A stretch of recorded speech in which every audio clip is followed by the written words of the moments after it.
Gwen slid a folder across the table. "We know you run a secret company on company time," she said.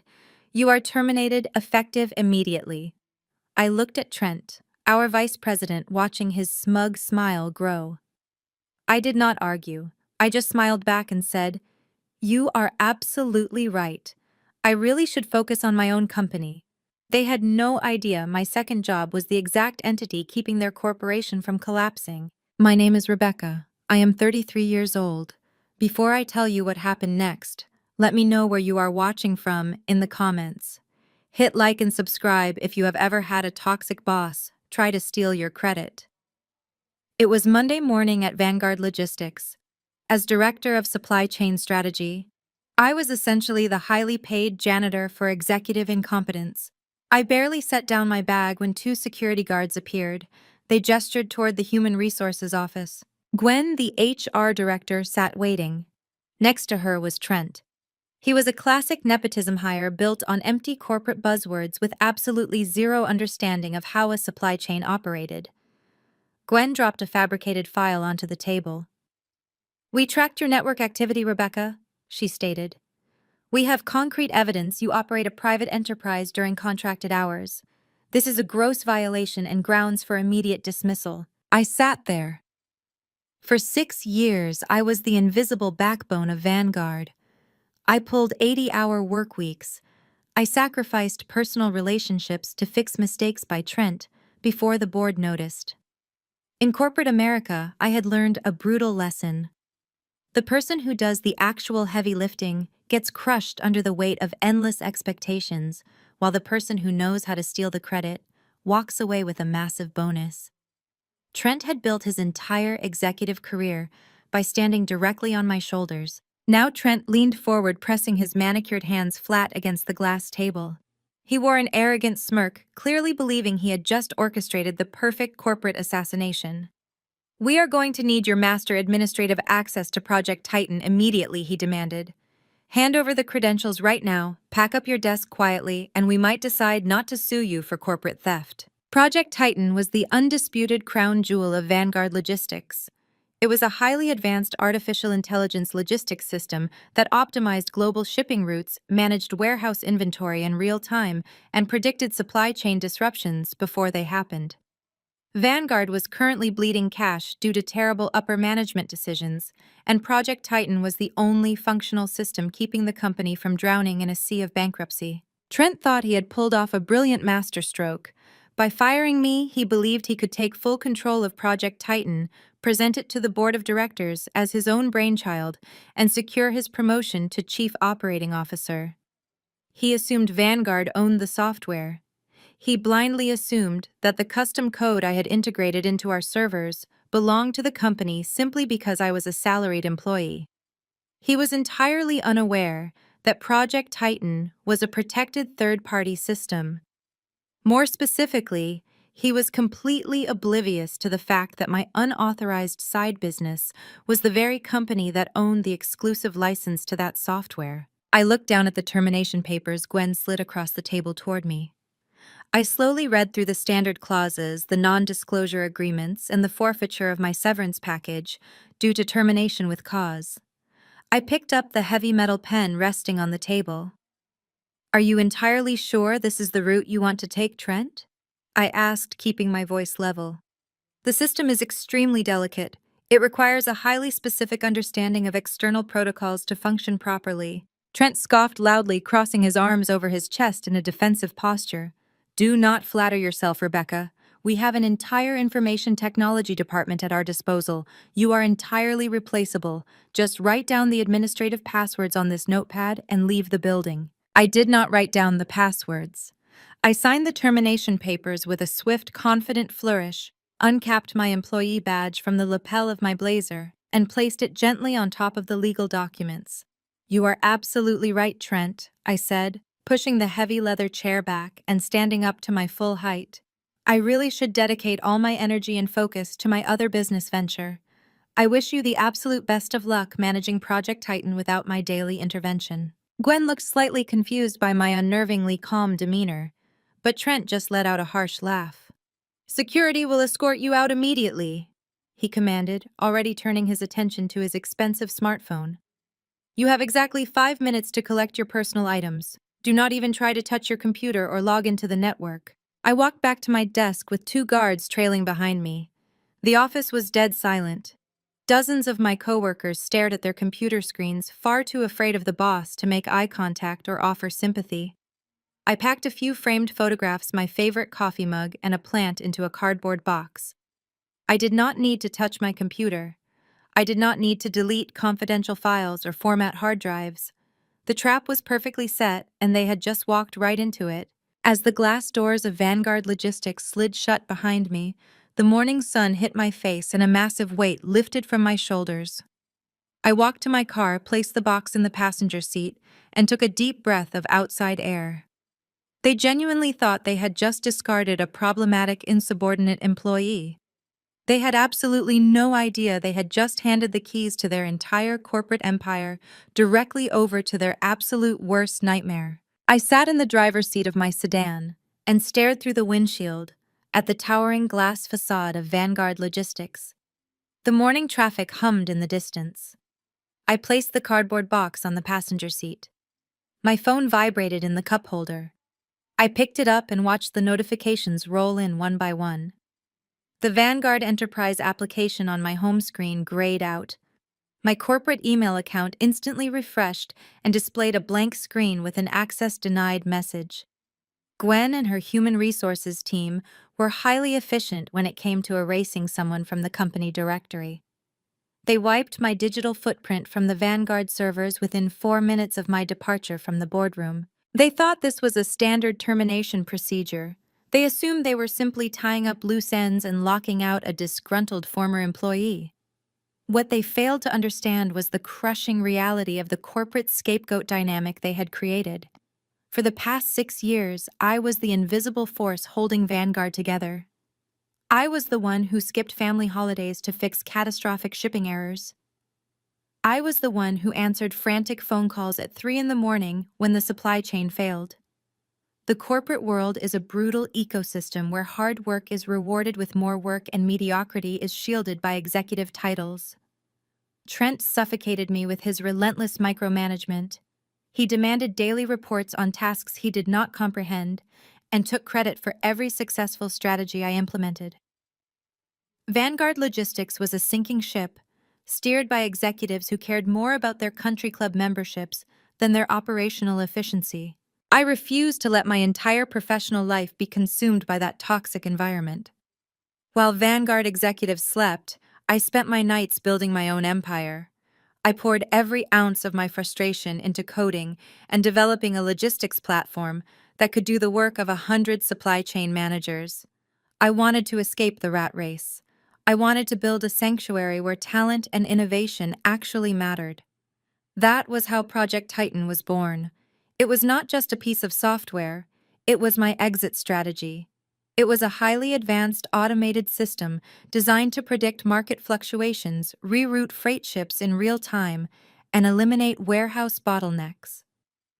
Vanguard desperately needed it to survive, and I integrated it seamlessly into their aging infrastructure under the guise of an internal optimization project. Trent never asked how the new system worked. He only cared that the quarterly profit margins suddenly looked spectacular under his leadership.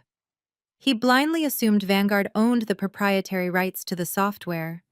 He never bothered to read the technical documentation I provided. If he had, he would have noticed the licensing agreements. He would have seen that Project Titan was entirely owned and operated by an external vendor named Aura Dynamics. And if he had done a simple public records search, he would have discovered that I was the sole founder of that company. Now Trent and Gwen had just executed the most catastrophic mistake in Vanguard history. By officially revoking my employee access, they triggered a massive automated security protocol. Project Titan was programmed with strict compliance measures. The software was tethered directly to my unique administrative credentials to ensure the intellectual property remained secure. The moment the Human Resources Department scrubbed my employee identification number from the Vanguard Active Directory, the synchronization link between the Vanguard servers and Project Titan began to uncouple.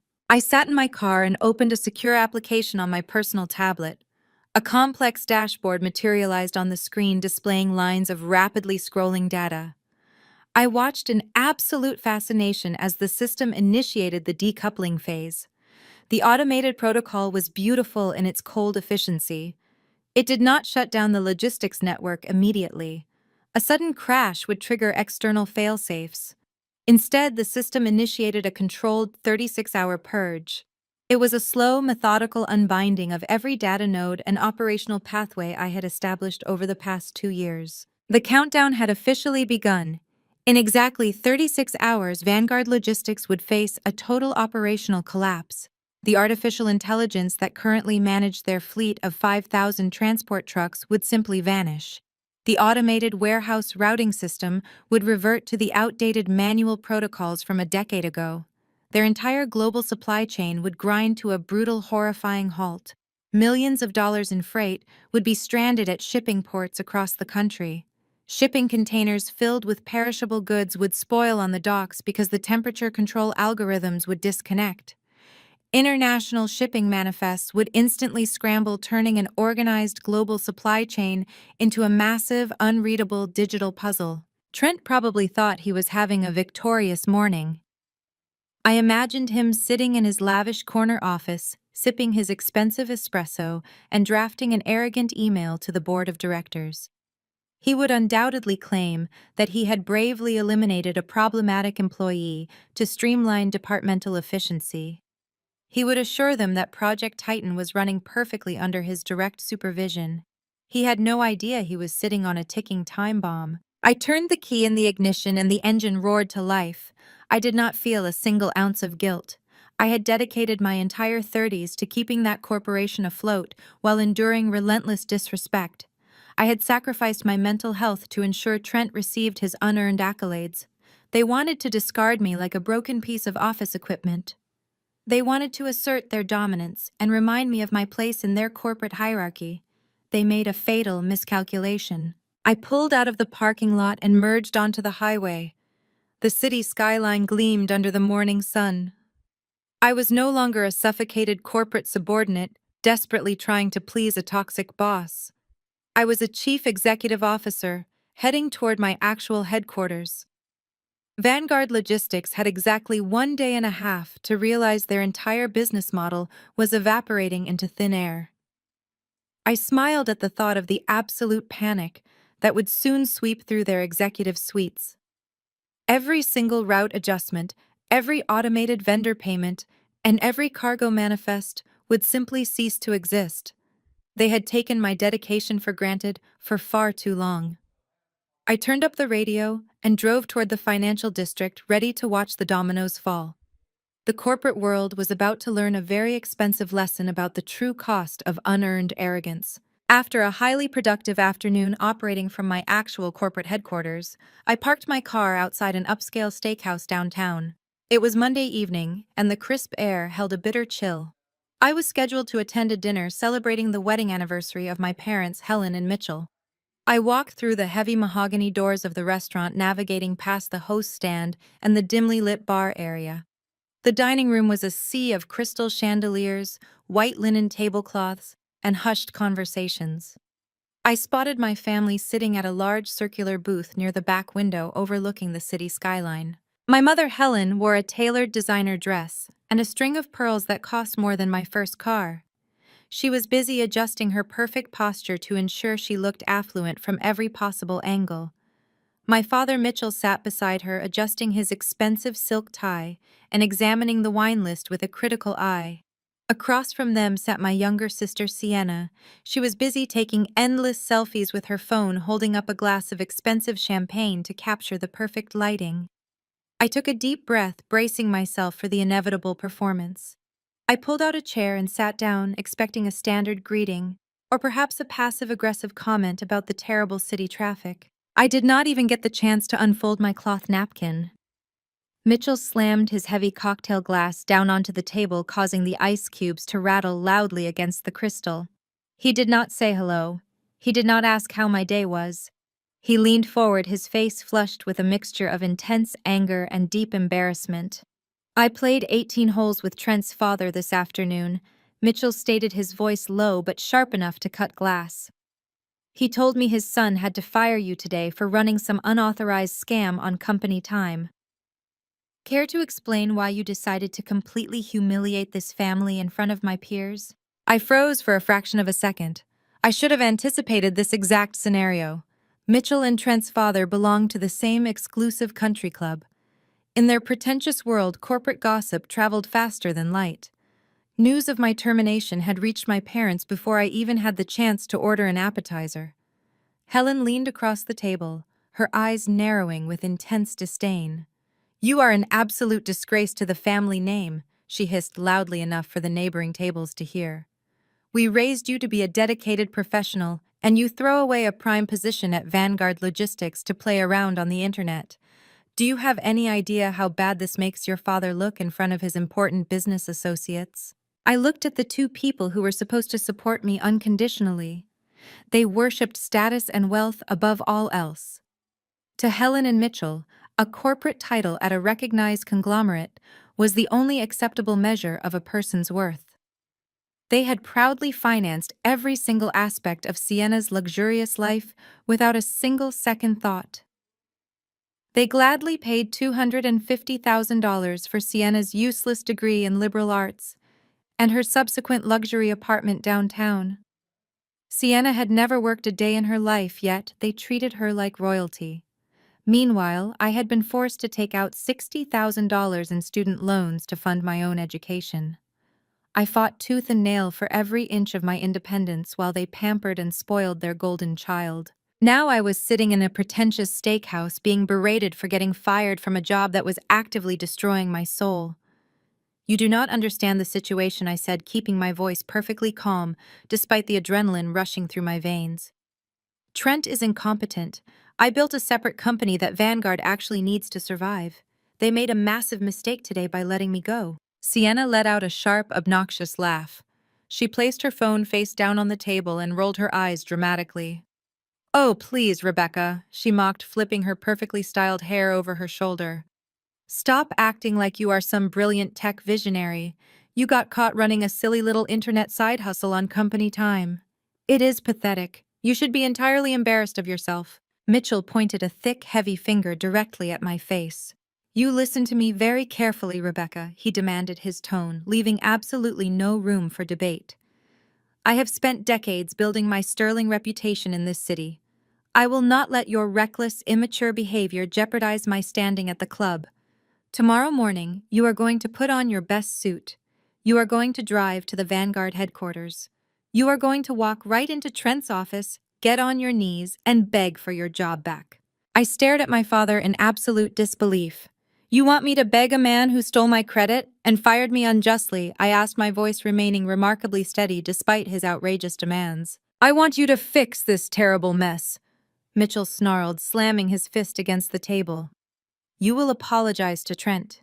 You will promise to shut down whatever ridiculous hobby you have been wasting your valuable time on. You will do whatever it takes to restore our family reputation, and you will do it immediately without any further arguments." Helen nodded firmly in agreement, crossing her arms over her chest. "Your father is absolutely right.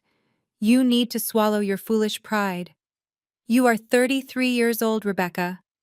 You are single, unemployed, and playing business owner on the internet.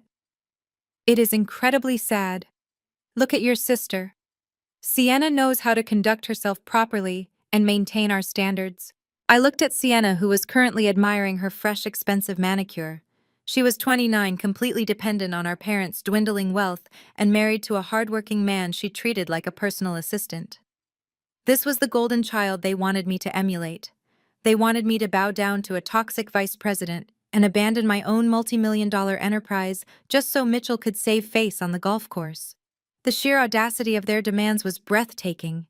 They had absolutely no clue that my silly little side hustle was currently orchestrating the total destruction of Vanguard Logistics. They did not know that Trent would be the one begging for his professional life in less than 24 hours. I felt a surge of cold empowerment wash over me. I was not going to cry or defend my choices to people who fundamentally refused to see my true worth. They had made their toxic allegiances perfectly clear today, and I would not forget it. The waiter interrupted the tense silence at our table to take our orders. Sienna did not even glance at the prices printed on the heavy cardstock. She loudly demanded the grand seafood tower to start, followed by a dry-aged Wagyu ribeye and a side of truffle macaroni and cheese. My father Mitchell ordered a $300 bottle of imported Cabernet without batting an eye. My mother Helen requested the lobster thermidor and a specialty cocktail. I simply handed my menu back to the waiter and ordered a basic house salad with a glass of tap water. I had absolutely zero intention of breaking bread with people who had just demanded I grovel to a man who stole my relentless hard work. As soon as the waiter stepped away, Sienna leaned back in the plush leather booth and steered the conversation directly back to her favorite topic, which was herself. Daddy. I completely forgot to tell you, she chirped, swirling her champagne glass under the crystal chandelier. I picked up the new luxury sport utility vehicle this afternoon. The dealership had the exact custom white leather interior I wanted. It drives like an absolute dream on the highway. I put the massive down payment on the platinum card you gave me, just like we discussed earlier this week. Mitchell forced a tight smile that did not quite reach his eyes. That is wonderful, sweetheart, he replied, though his voice strained slightly under the heavy weight of his mounting financial obligations. You deserve the absolute best things in life. Sienna beamed brightly and then immediately turned her predatory gaze toward my side of the table. It is just such a terrible shame you lost your job today, Rebecca, she said, adopting a tone of fake sympathy that made my blood boil.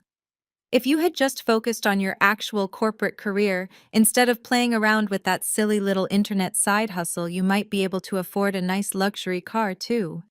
Maybe you can take the city bus to your unemployment appointments next week.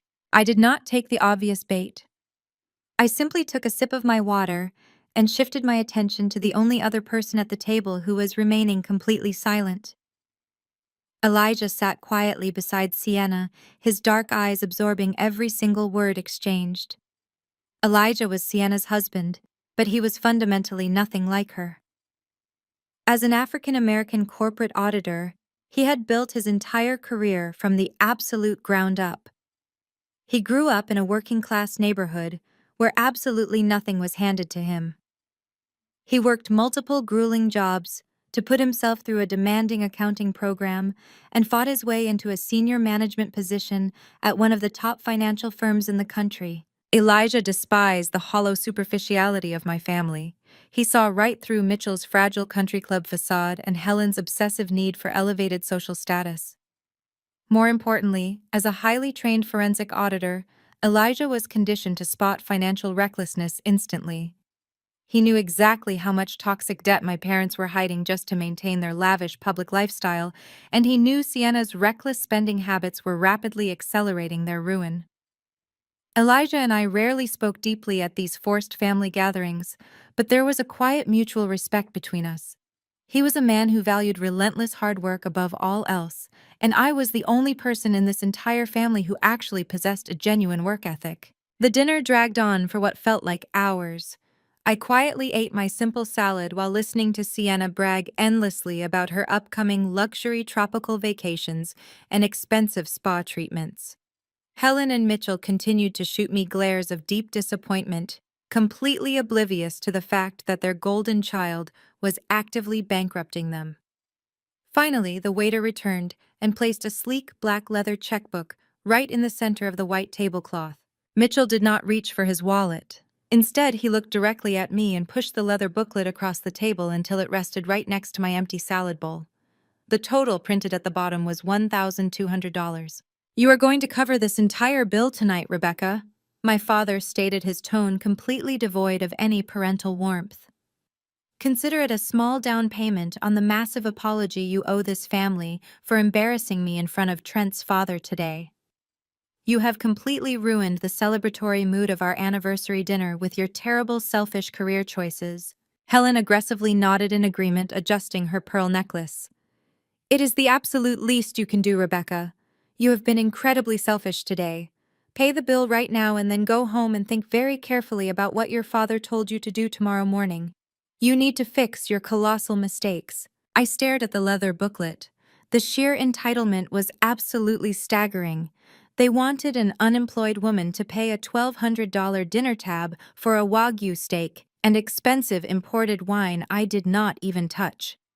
I opened my mouth to tell them exactly where they could shove that leather booklet when I noticed a slight movement to my left.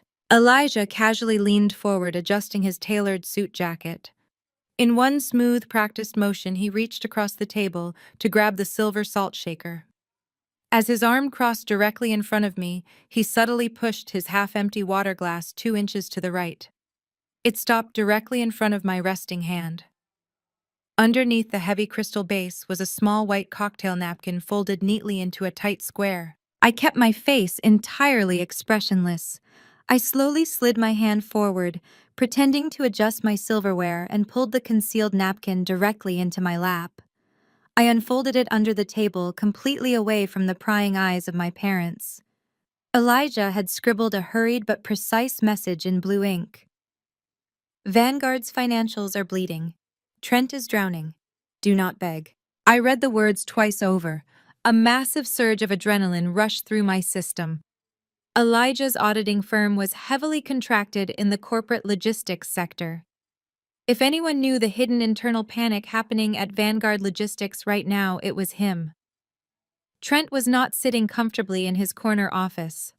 Trent was already drowning in the absolute chaos of the decoupled servers, and Elijah knew exactly what was happening behind closed corporate doors. I looked up from my lap. Elijah was calmly cutting his steak, completely ignoring the toxic tension radiating across the table. He did not look at me directly, but the corner of his mouth twitched upward in the faintest hint of a knowing smile. He knew my true worth, and he was secretly giving me the exact leverage I needed to hold my ground against them. I folded the napkin, placed it inside my purse, and snapped the clasp shut. I reached into my leather wallet and pulled out a single crisp $50 bill. I dropped the green cash directly onto the black leather checkbook. "That covers my house salad and a very generous tip for the waiter," I said, standing up from the plush booth and smoothing out my skirt. "I will not be paying for your luxury steak. Sienna and I will certainly not be apologizing for Trent's catastrophic incompetence tomorrow morning." Mitchell's face turned a violent shade of crimson red. "You sit back down in that chair right now, Rebecca," he demanded, his voice rising aggressively above the ambient noise of the crowded restaurant. "If you walk out that door, you are cutting yourself off from this family. Who is going to pay this massive bill?" I slung my bag over my shoulder and looked down at them with absolute icy clarity. "Figure it out yourselves," I replied smoothly. "Sienna has a brand new platinum card in her designer purse. I am entirely sure she can handle it. Happy anniversary." I turned on my heel and walked straight out of the restaurant without ever looking back. As the heavy mahogany doors swung shut behind me, I could clearly hear the muffled, frantic sounds of Mitchell and Sienna arguing loudly over the unpaid check. The cold night air hit my face, and I let out a genuine laugh. The 36-hour countdown was actively ticking down, and I finally had the ultimate inside advantage. I left the cold night air behind and climbed back into my sedan. I did not drive back to my apartment to cry about my toxic family or waste time feeling sorry for myself. I merged onto the expressway and pointed my car toward the downtown financial district. The toxic weight of my parents and their golden child sister was gone. I was no longer the punching bag for their relentless insecurities. I was a successful woman stepping fully into my actual power. I navigated the quiet streets of the financial sector and pulled up to a sleek glass skyscraper. I swiped a black key card at the VIP underground parking garage. The heavy steel gates rolled open instantly. I parked next to the private elevator, scanned my fingerprint, and stepped inside the polished steel cabin. I pressed the button for the 12th floor. The elevator ascended smoothly, lifting me far away from the corporate drama of Vanguard Logistics. The steel doors slid open seamlessly, revealing a brightly lit reception area. Mounted on the imported marble wall was a massive polished silver sign. It read Aura Dynamics in bold, sleek lettering. This was my silly little internet side hustle. My parents thought I spent my evenings playing on a cheap laptop in a cramped apartment. Sienna thought I was running some pathetic internet blog. They were entirely wrong. I founded Aura Dynamics, anonymously, exactly 4 years ago. I built this company from absolute scratch, using the supply chain algorithms Vanguard desperately needed but refused to fund. Today, Aura Dynamics was a thriving multi-million-dollar technology firm. Project Titan was our undisputed crown jewel. We retained absolute ownership of the proprietary algorithms. Vanguard Logistics was not our employer. They were simply our biggest corporate client and entirely dependent on our upcoming merger contract to survive the fiscal year. Trent thought he was firing a low-level employee to steal her project. He had absolutely no idea he had just terminated the sole founder and chief executive officer of the very software firm holding his fragile supply chain together. He had effectively declared war on the one person who controlled the digital keys to his corporate kingdom. I walked past the glass conference rooms and headed straight toward my corner office. Floor-to-ceiling windows offered a stunning panoramic view of the city.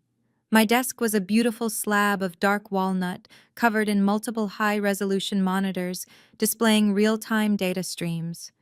I dropped my purse onto the leather sofa and walked over to the small espresso machine. I needed a strong cup of coffee to prepare for the absolute chaos that was about to unfold. Before the espresso machine finished brewing, my lead developer rushed into my office. His name was Victor, and he was the brilliant technical mind who helped me build the core infrastructure of Project Titan. Victor held a sleek tablet in his hands, looking incredibly confused.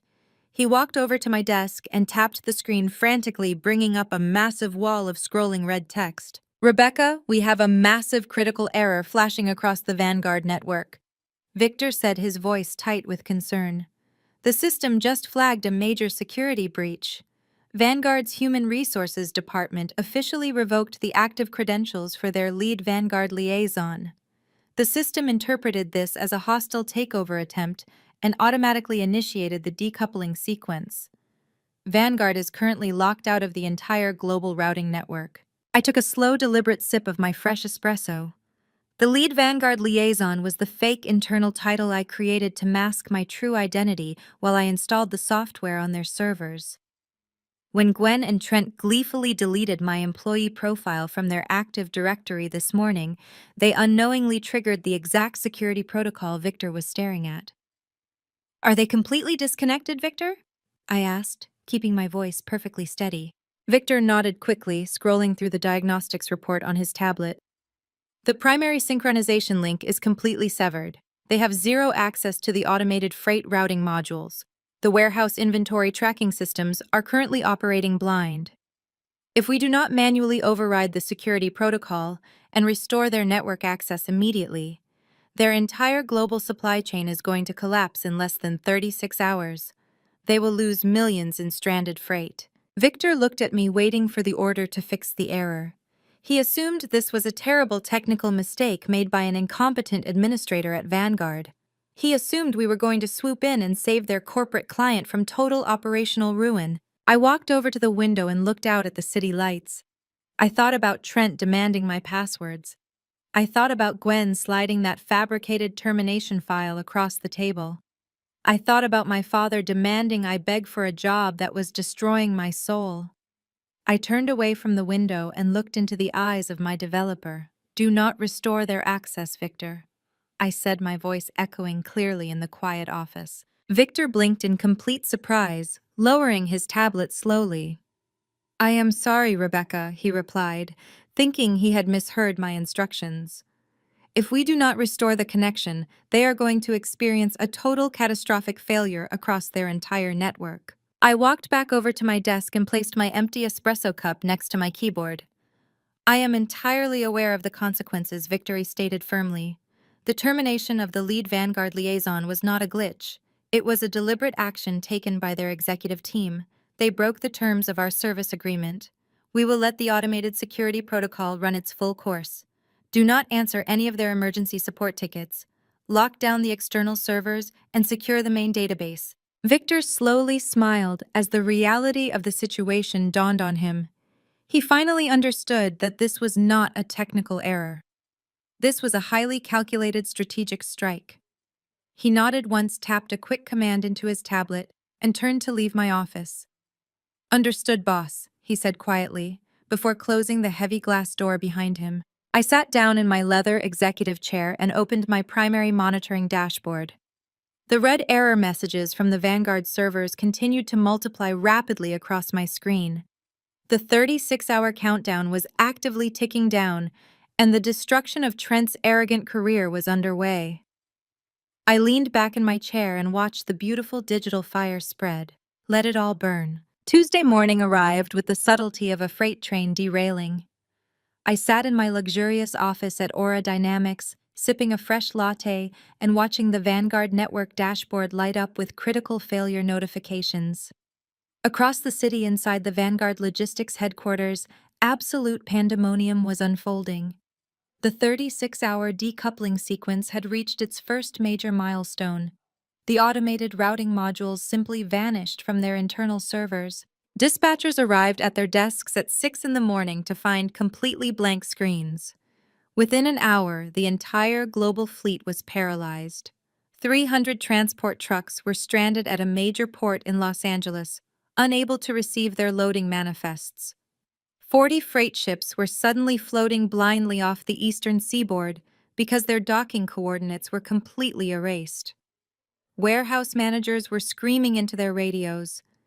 The artificial intelligence that seamlessly guided their forklifts and inventory scanners was gone, completely replaced by outdated manual prompt screens that nobody knew how to operate. Trent stood in the center of his massive glass-walled office, sweating profusely through his expensive custom-tailored suit. The air conditioning was running on full blast, but beads of cold sweat rolled down his forehead. He stared at his expensive dual monitors with absolute unadulterated horror. Error messages flashed relentlessly across both screens. His office phone was lighting up like a Christmas tree with urgent calls from regional directors, warehouse foremen, and angry corporate clients. Trent was the absolute definition of a classic corporate nepotism hire. He secured his vice president title simply because his wealthy father played golf with the Vanguard board of directors. Trent communicated entirely in hollow corporate buzzwords. He loved to walk into meetings and aggressively demand more synergy, paradigm shifts, and dynamic out-of-the-box thinking. He possessed absolutely zero technical knowledge. He did not even know how to properly format a basic spreadsheet, let alone comprehend the intricate architecture of a highly advanced artificial intelligence logistics system. He fired me yesterday for one very specific reason. His quarterly financial targets were absolutely abysmal. Vanguard was losing money rapidly under his terrible leadership, and he desperately needed a scapegoat to present to the board of directors.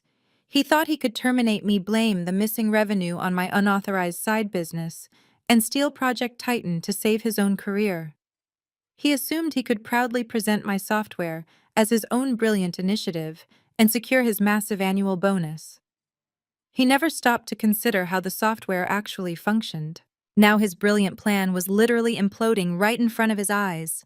Trent frantically slammed his finger on his desk phone, trying to dial the Internal Information Technology Department. When they finally answered, the head of network security told him they were entirely locked out.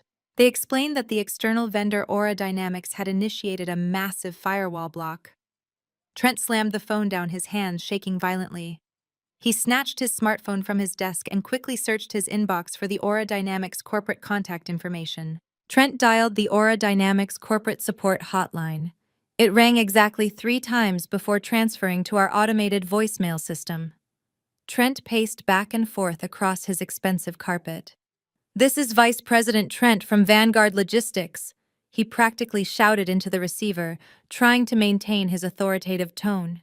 "We are experiencing a massive technical glitch with your software. I demand that your technical support team resolve this immediately. Call me back the second you get this message." 10 minutes passed. The chaos outside his office grew louder. Another shipping client threatened to cancel a massive contract. Trent dialed the Aura Dynamics hotline again. This time his voice was significantly higher and stripped of its usual arrogance. "This is Trent again," he stammered into the phone, wiping sweat from his upper lip. I need to speak to your chief executive officer immediately. We are willing to negotiate emergency consulting fees.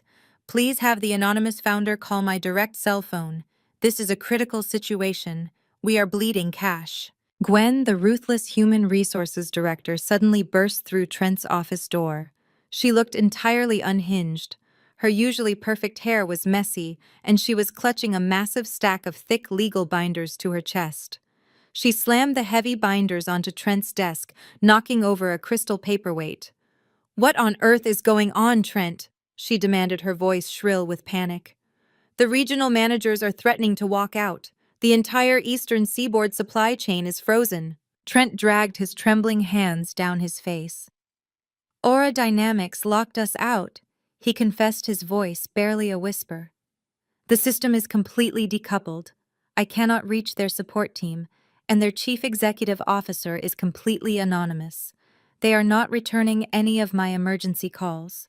Gwen frantically opened the largest binder and began flipping aggressively through the heavy pages. "We need to find a legal loophole," she muttered rapidly, tracing her manicured finger down a dense page of legal jargon.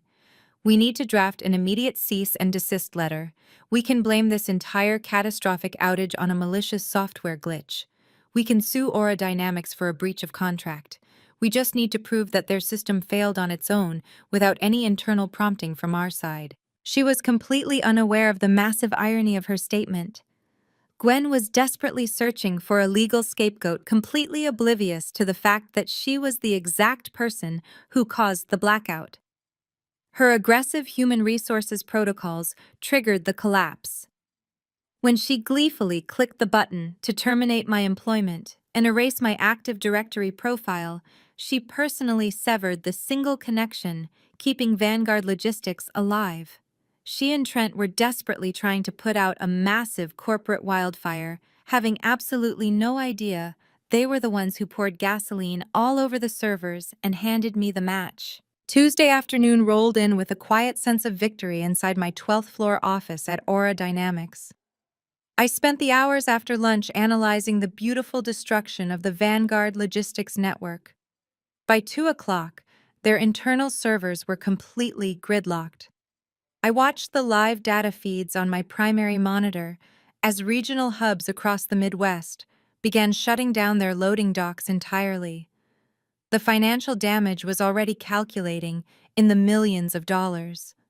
Trent and Gwen were likely running out of ridiculous legal loopholes to explore.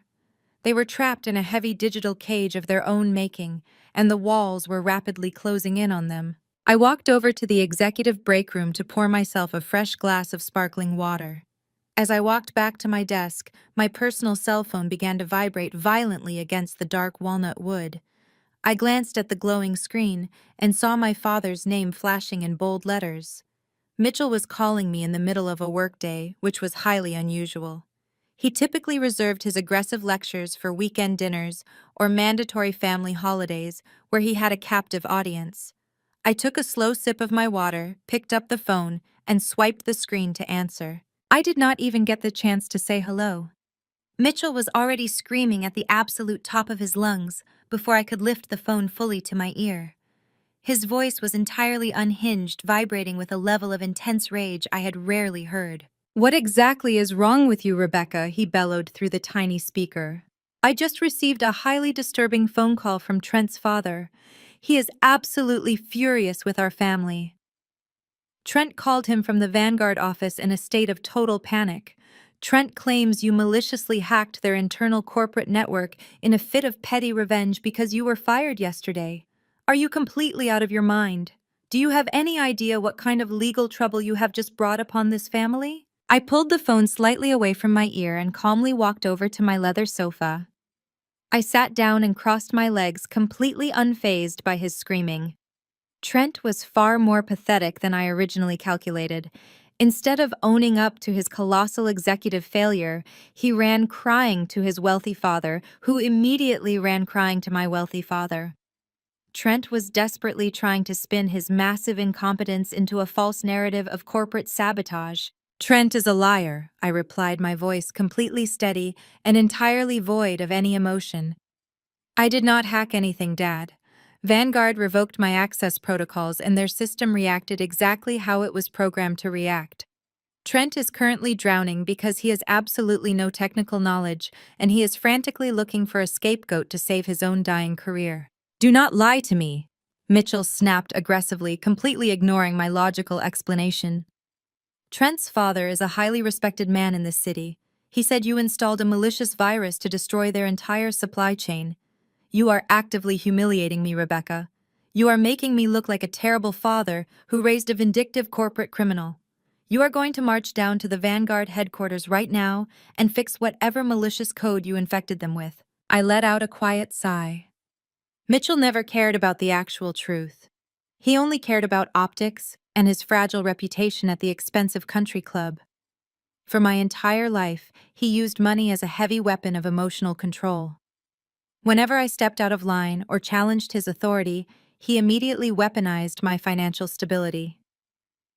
The ultimate tool in his toxic arsenal was the trust fund my grandfather left behind. It was a modest fund, intended to help Sienna and me purchase our first homes or start a small business. However, my grandfather foolishly made Mitchell the sole executor of the estate, which meant Mitchell had absolute legal control over when and how the money was distributed. Mitchell used that trust fund like a loaded weapon pointed directly at my head. He constantly held it over me, forcing my compliance in family matters. He would constantly threaten to withhold my portion if I did not attend specific social events or if I refused to tolerate Sienna's toxic behavior.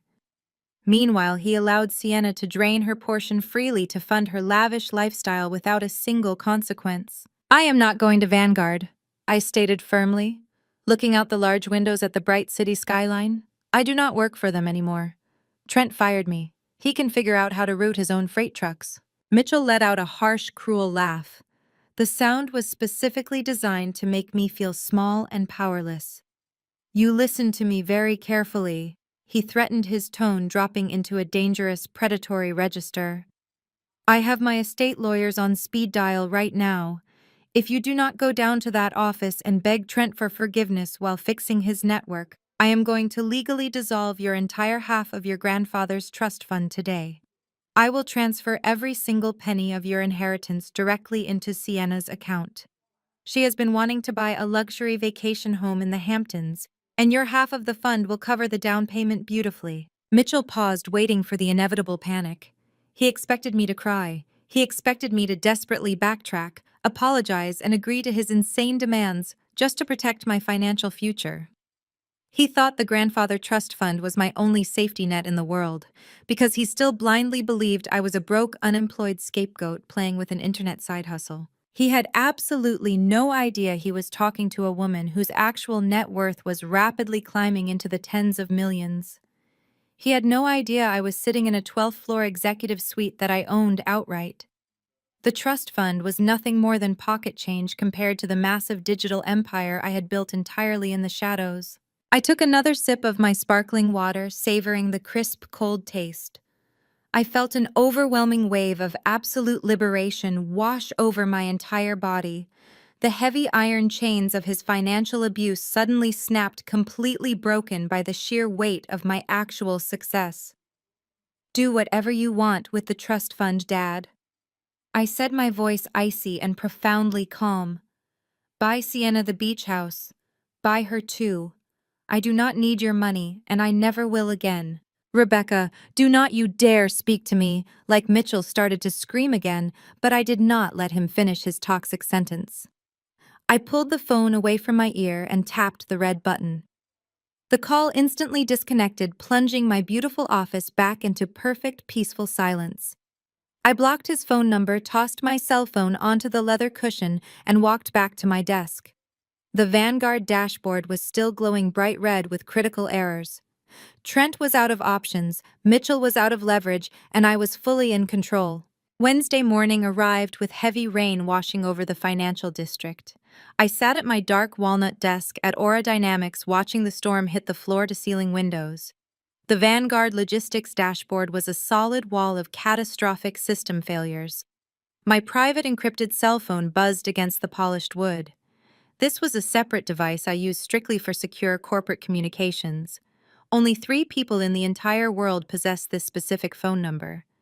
I picked up the heavy device, saw an unrecognizable encrypted caller identification tag, and swiped the digital screen to accept the secure connection. "Rebecca, it is Elijah," he said, his deep voice cutting clearly through the encrypted digital static. I leaned back in my leather executive chair, completely surprised by the unexpected call. I had not spoken to my brother-in-law since I walked out of that terrible steakhouse on Monday night, leaving my arrogant parents with a massive unpaid dinner tab. I asked him how he managed to acquire my highly secure corporate contact number. "I am a senior forensic auditor, Rebecca," he replied smoothly, his tone completely professional. "It is my literal job to track down hidden assets and find things that other people are desperately trying to conceal from the public record. We need to talk immediately because the situation is escalating rapidly. I am currently standing inside a soundproof server room at the Vanguard Logistics corporate headquarters." I sat forward, resting my elbows on the thick wood desk. I asked him what his prestigious financial auditing firm was doing inside Trent's crumbling building. "Vanguard triggered a massive financial distress beacon early this morning," Elijah explained, his voice dropping into a low, serious register. "Their entire automated supply chain completely evaporated without a single trace. The resulting financial hemorrhage is so massive that their major investors panicked and forced an immediate emergency audit. My firm was contracted to conduct a rapid overnight damage assessment. I am personally leading the primary investigation team right now." I smiled quietly to myself, staring at the red error messages flashing across my monitor. The universe had a brilliant sense of absolute poetic justice. Trent was desperately trying to hide his massive technical incompetence, but he was completely unaware that the lead investigator tearing through his ruined corporate network was a man who already despised him. I told Elijah that the situation sounded incredibly stressful for the Vanguard executive team. Elijah let out a dry, cynical laugh that echoed slightly in the empty server room. "It is an absolute bloodbath in here," he stated emphatically. "But before we discuss Trent, we need to discuss your sister and your parents. I am officially done with this toxic family, Rebecca. I am executing my permanent exit strategy by the end of this week." I listened intently as Elijah revealed the massive hidden reality of his completely broken marriage. For the past 6 months, he had been quietly conducting a rigorous forensic audit on his own personal finances. He discovered that Sienna had secretly opened massive fraudulent lines of credit using his professional credentials to secure the loans. She was actively bankrupting them to fund her fake luxury lifestyle and designer wardrobes. Furthermore, Elijah discovered that Mitchell was actively helping Sienna hide the fraudulent debt from him. Mitchell was illegally transferring small amounts of money from his own failing business accounts to cover Sienna's minimum monthly payments just to maintain their perfect public image. "They are completely broke, Rebecca," Elijah stated firmly, his voice devoid of any sympathy. "Mitchell is drowning in toxic commercial real estate debt. Sienna is living in a massive financial delusion, thinking her credit cards are limitless. I am officially filing for divorce on Friday morning. I have gathered enough concrete evidence of financial infidelity to absolutely bury her in family court. I have absolutely zero loyalty left for Mitchell or his arrogant country club friends. That specifically includes Trent." I felt a massive wave of profound respect for Elijah. He was a brilliant, calculating man who fundamentally refused to be dragged down by the chaotic weight of my toxic family. He was executing his own meticulous escape plan just like I did. Which brings me to the massive corporate fire happening right outside the server room door. Elijah continued, shifting the conversation back to the Vanguard crisis. "The Vanguard board of directors is absolutely furious about the missing revenue. The corporate chairman flew in on his private jet from Chicago at dawn today. They are holding an emergency closed-door session in the main executive boardroom right now." I asked Elijah what the board of directors was planning to do about the catastrophic software failure. "They are preparing to terminate Trent by the end of the business day if this system is not fully restored," Elijah revealed, providing the exact explosive insider information I desperately needed. "The board does not care about his wealthy father or his elite country club connections. They only care about the millions Vanguard has lost. Trent is standing in front of a corporate firing squad, and he is frantically trying to point the massive gun directly at you. I asked him to clarify exactly what he meant by that disturbing statement. Check your secure email inbox right now, Elijah commanded urgently. I just forwarded you a highly confidential internal communication that Trent sent to the entire executive board 20 minutes ago. I opened my laptop and refreshed my secure inbox. A new message from Elijah was sitting at the top. I clicked the secure link and opened the forwarded document. It was an urgent memorandum drafted and signed by Vice President Trent. I read the text on the glowing screen. Trent explicitly claimed that the entire system outage was the direct result of a malicious cyber attack orchestrated by a rogue former employee. He stated that a disgruntled logistics manager named Rebecca was terminated on Monday for gross misconduct and subsequently unleashed a devastating virus into the Vanguard mainframe as an act of petty revenge. Trent formally requested the board authorize immediate criminal charges against me to shift the massive legal liability completely away from his department. He is incredibly desperate, Elijah said, listening to my silence over the phone line. He has absolutely no idea how the aerodynamic software actually operates. He thinks you manually hacked their servers from your living room. He is trying to serve you up on a silver platter to save his own miserable career. Let him make his desperate accusations. Elijah, I replied, feeling a cold, absolute certainty settle over my entire body. Trent is digging his own professional grave. He is about to learn a very expensive lesson about the true cost of unearned arrogance. Elijah let out a low, appreciative hum over the phone. I have to get back to the boardroom before they notice I am missing, he said. The chairman just demanded that Trent get the anonymous Aura Dynamics founder on the phone immediately. They are about to force a direct confrontation. Be ready, Rebecca. I sincerely thanked Elijah for the brilliant intelligence and disconnected the secure line. I leaned back in my chair and looked at the flashing red errors on the Vanguard network monitor. The board of directors was demanding my presence. Trent was actively accusing me of federal crimes. The 36-hour countdown was finally reaching its ultimate explosive conclusion. I stood up from my desk, smoothed out my custom-tailored power suit, and prepared to walk directly into the absolute corporate fire. While I walked to the private elevator to begin my journey across town, the atmosphere inside the Vanguard Logistics executive boardroom was completely suffocating.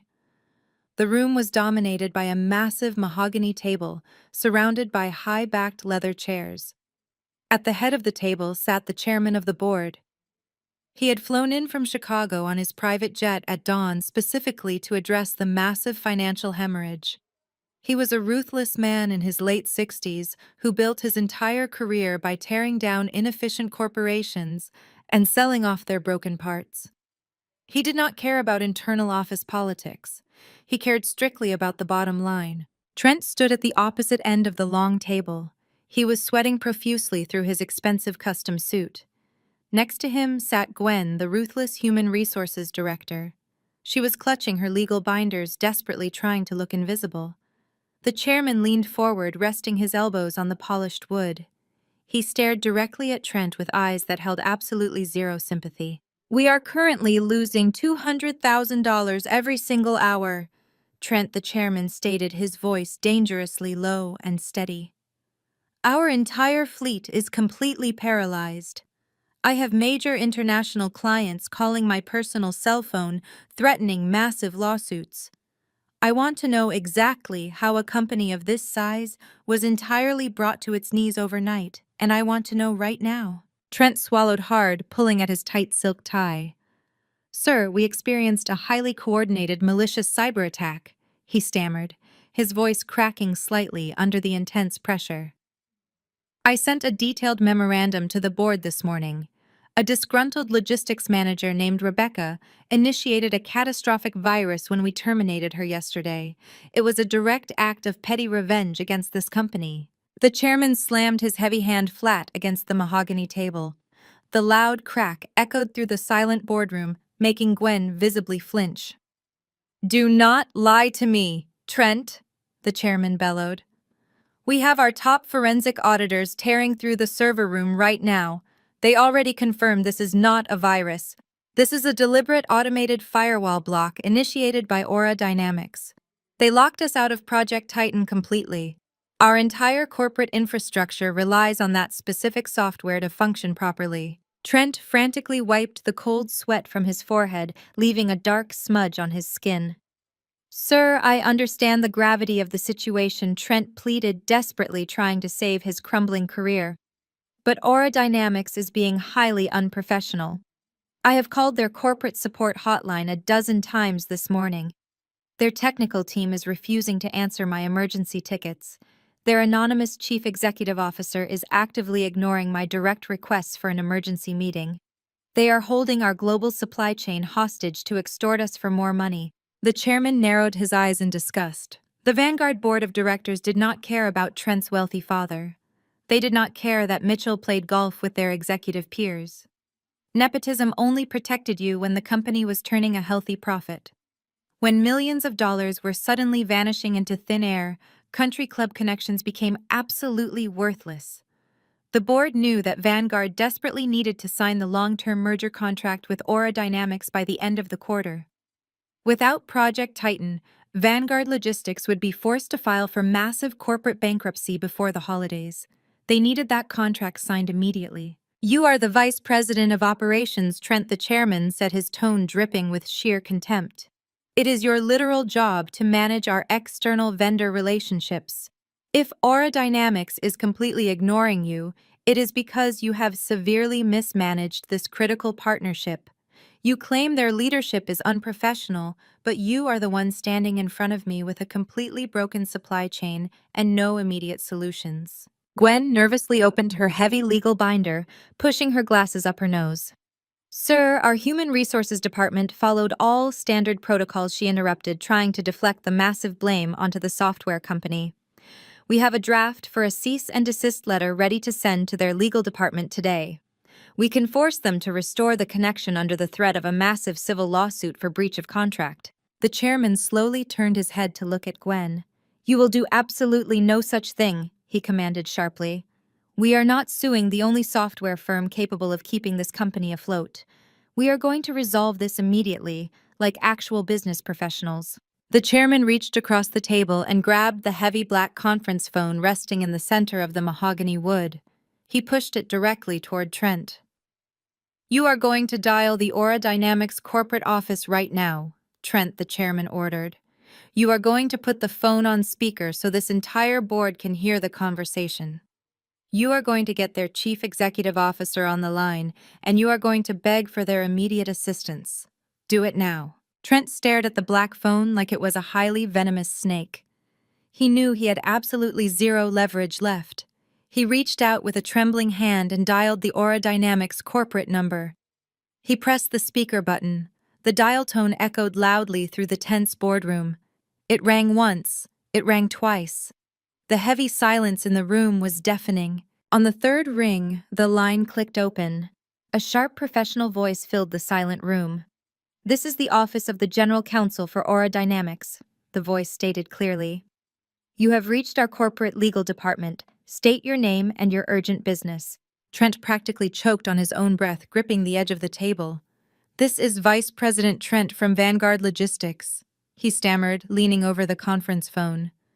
"We are experiencing a critical failure on our network. I am demanding to speak with your Chief Executive Officer immediately. We need to resolve this massive outage right now before we take legal action." There was a brief pause on the other end of the line. When the legal counsel spoke again, the voice was completely devoid of any warmth or patience. "We are entirely aware of the network situation at Vanguard Logistics, Trent," the lawyer replied smoothly. "Our chief executive officer has been personally monitoring the catastrophic fallout of your internal human resources decisions all morning." The chairman leaned forward instantly, recognizing the heavy implication of the lawyer's carefully chosen words. "What exactly does your leadership want to resolve this massive crisis?" the chairman asked, his voice cutting directly through the tension. The lawyer did not hesitate. "Our chief executive officer will not negotiate over the phone," the lawyer stated firmly. "The damage to our proprietary software integration is far too severe for a simple phone call. Our chief executive officer is leaving the Aura Dynamics headquarters right now. They will arrive at your executive boardroom in exactly 1 hour to resolve this situation face to face. Have your entire board present. Do not be late. The line immediately clicked dead. The dial tone returned echoing through the completely stunned boardroom. Trent stared at the phone, his face draining of all remaining color. Gwen slowly closed her legal binder, realizing her career was entirely over. The chairman sat back in his heavy leather chair and folded his hands. The absolute trap was set and Trent had nowhere left to run. Exactly 1 hour later, the black town car pulled smoothly into the circular driveway of the Vanguard Logistics headquarters. It was Wednesday noon, marking exactly 36 hours since Gwen and Trent had gleefully escorted me out of the building. The heavy rain from the morning had cleared, leaving a harsh, bright sunlight reflecting off the towering glass windows.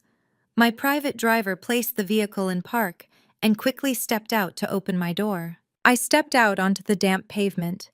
I was not the same exhausted, defeated logistics manager they discarded on Monday morning. I was wearing a sharp, custom-tailored charcoal power suit paired with a crisp white silk blouse. My hair was perfectly styled, and my posture was completely rigid with absolute confidence. I looked exactly like the multi-million-dollar tech executive I truly was. I adjusted my leather briefcase and looked up at the massive corporate logo bolted to the front of the skyscraper. As I stood in front of the massive corporate building, I took a deep breath of the crisp autumn air. I thought about the thousands of hours I had sacrificed inside those glass walls. I remembered every single late night I spent staring at glowing spreadsheets while the rest of the executive team went home to their wealthy families. I reflected on every brilliant operational strategy I had carefully developed, only to watch Trent present it to the board of directors as his own personal genius. I remembered how he would constantly belittle my contributions in front of the junior staff, intentionally making me feel completely replaceable just to stroke his own massive ego. He built his entire vice president title using the bricks I carried on my own back. They thought they had broken my spirit entirely. They assumed I was just another desperate corporate subordinate who would silently accept their relentless abuse because I desperately needed the monthly paycheck to survive. Today was not just about securing a massive financial contract for Aura Dynamics. This walk to the elevator was about reclaiming my absolute dignity.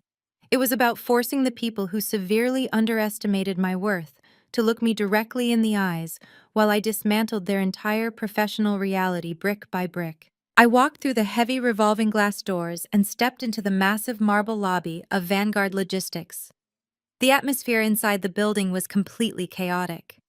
It was a beautiful symphony of corporate destruction. Junior executives were running frantically across the floor, clutching massive stacks of useless paper manifests. The reception desk phones were ringing constantly in a deafening chorus of corporate panic. I could hear dispatchers screaming at truck drivers over radio frequencies that no longer connected to the main database. I walked purposefully toward the main security checkpoint. The senior security guard standing behind the desk was the exact same man who had flanked me on Monday morning when Trent ordered my immediate removal. He looked up from his computer screen, and his eyes widened in absolute confusion. He recognized my face instantly. He knew I was a terminated employee who was strictly forbidden from entering the premises under the threat of trespassing charges. He instinctively reached for his radio to call for backup. I did not break my stride. I locked eyes with him and gave him a sharp, commanding nod. I projected an aura of absolute, untouchable authority. I was not sneaking into the building to beg for my job. I was walking through the front door like I owned the entire corporation. The security guard hesitated, his hand hovering nervously over his radio. His brain could not reconcile the terrified, fired employee from Monday with the incredibly powerful executive striding past him right now. By the time he finally decided to ask for my identification, I was already swiping a master visitor access card I had generated from the Aura Dynamics server. The glass turnstile beeped in green approval, and I walked straight through to the private executive elevator bank without ever looking back. I pressed the glowing button for the top floor. The heavy stainless steel doors slid shut completely, drowning out the chaotic noise of the frantic lobby. The elevator ascended rapidly, pulling me higher and higher above the absolute disaster unfolding in the logistics department below. The digital floor indicator climbed steadily upward, matching the intense rhythm of my own heartbeat. When the elevator doors finally opened on the executive floor, the atmosphere was entirely different. It was not loud and chaotic like the lobby. It was dead silent. It was the terrifying, heavy silence of absolute desperation. I walked past the row of empty cubicles where my former coworkers used to sit. The computer screens were all glowing with the exact same red firewall lock screen I had initiated from my own desk across the city. Nobody was typing. Nobody was talking. They were all just sitting perfectly still, waiting for the inevitable collapse of their careers. I bypassed my old small desk entirely. I did not even look at the sad cardboard box that was still sitting empty on the floor where I had left it. I kept my eyes focused entirely on the massive glass boardroom at the very end of the long hallway. The sound of my heels clicking sharply against the polished marble floor echoed loudly through the completely silent corridor. Every single step I took felt like a heavy hammer striking the nail directly into Trent's professional coffin. The tension in the air was incredibly thick. The remaining junior staff members who were hiding in their offices slowly leaned out into the hallway. They watched me walk toward the boardroom with absolute shock painted across their faces. They knew exactly who I was, but they could not comprehend why I was marching directly toward the most powerful men in the company. I reached the heavy double-glass doors of the executive boardroom. The blinds were drawn wide open, revealing the entire Vanguard board of directors sitting tensely around the mahogany table. Trent was standing near the digital projector, looking physically ill. Gwen was staring blankly at the wall. The chairman was checking his gold watch aggressively, waiting for the anonymous Aura Dynamics founder to arrive. They had absolutely no idea that the monster they created was standing right outside their door. I did not knock. I did not ask for permission to enter. I simply reached out, grabbed the polished silver handles, and prepared to push the heavy glass doors completely open. The 36 hours of waiting were officially over. The corporate reckoning had finally arrived. I pushed the heavy glass doors completely open. The thick metal hinges glided silently, but the sudden movement immediately drew the attention of every single person inside the executive boardroom. I stepped over the polished chrome threshold and let the doors swing shut behind me. The heavy glass sealed with a soft thud, instantly locking me inside the room with the most powerful figures in Vanguard logistics. The massive mahogany table stretched out before me, gleaming under the bright recessed lighting. At the far end of the long table sat the chairman of the board. His hands were clasped together, and his sharp eyes immediately locked onto my face.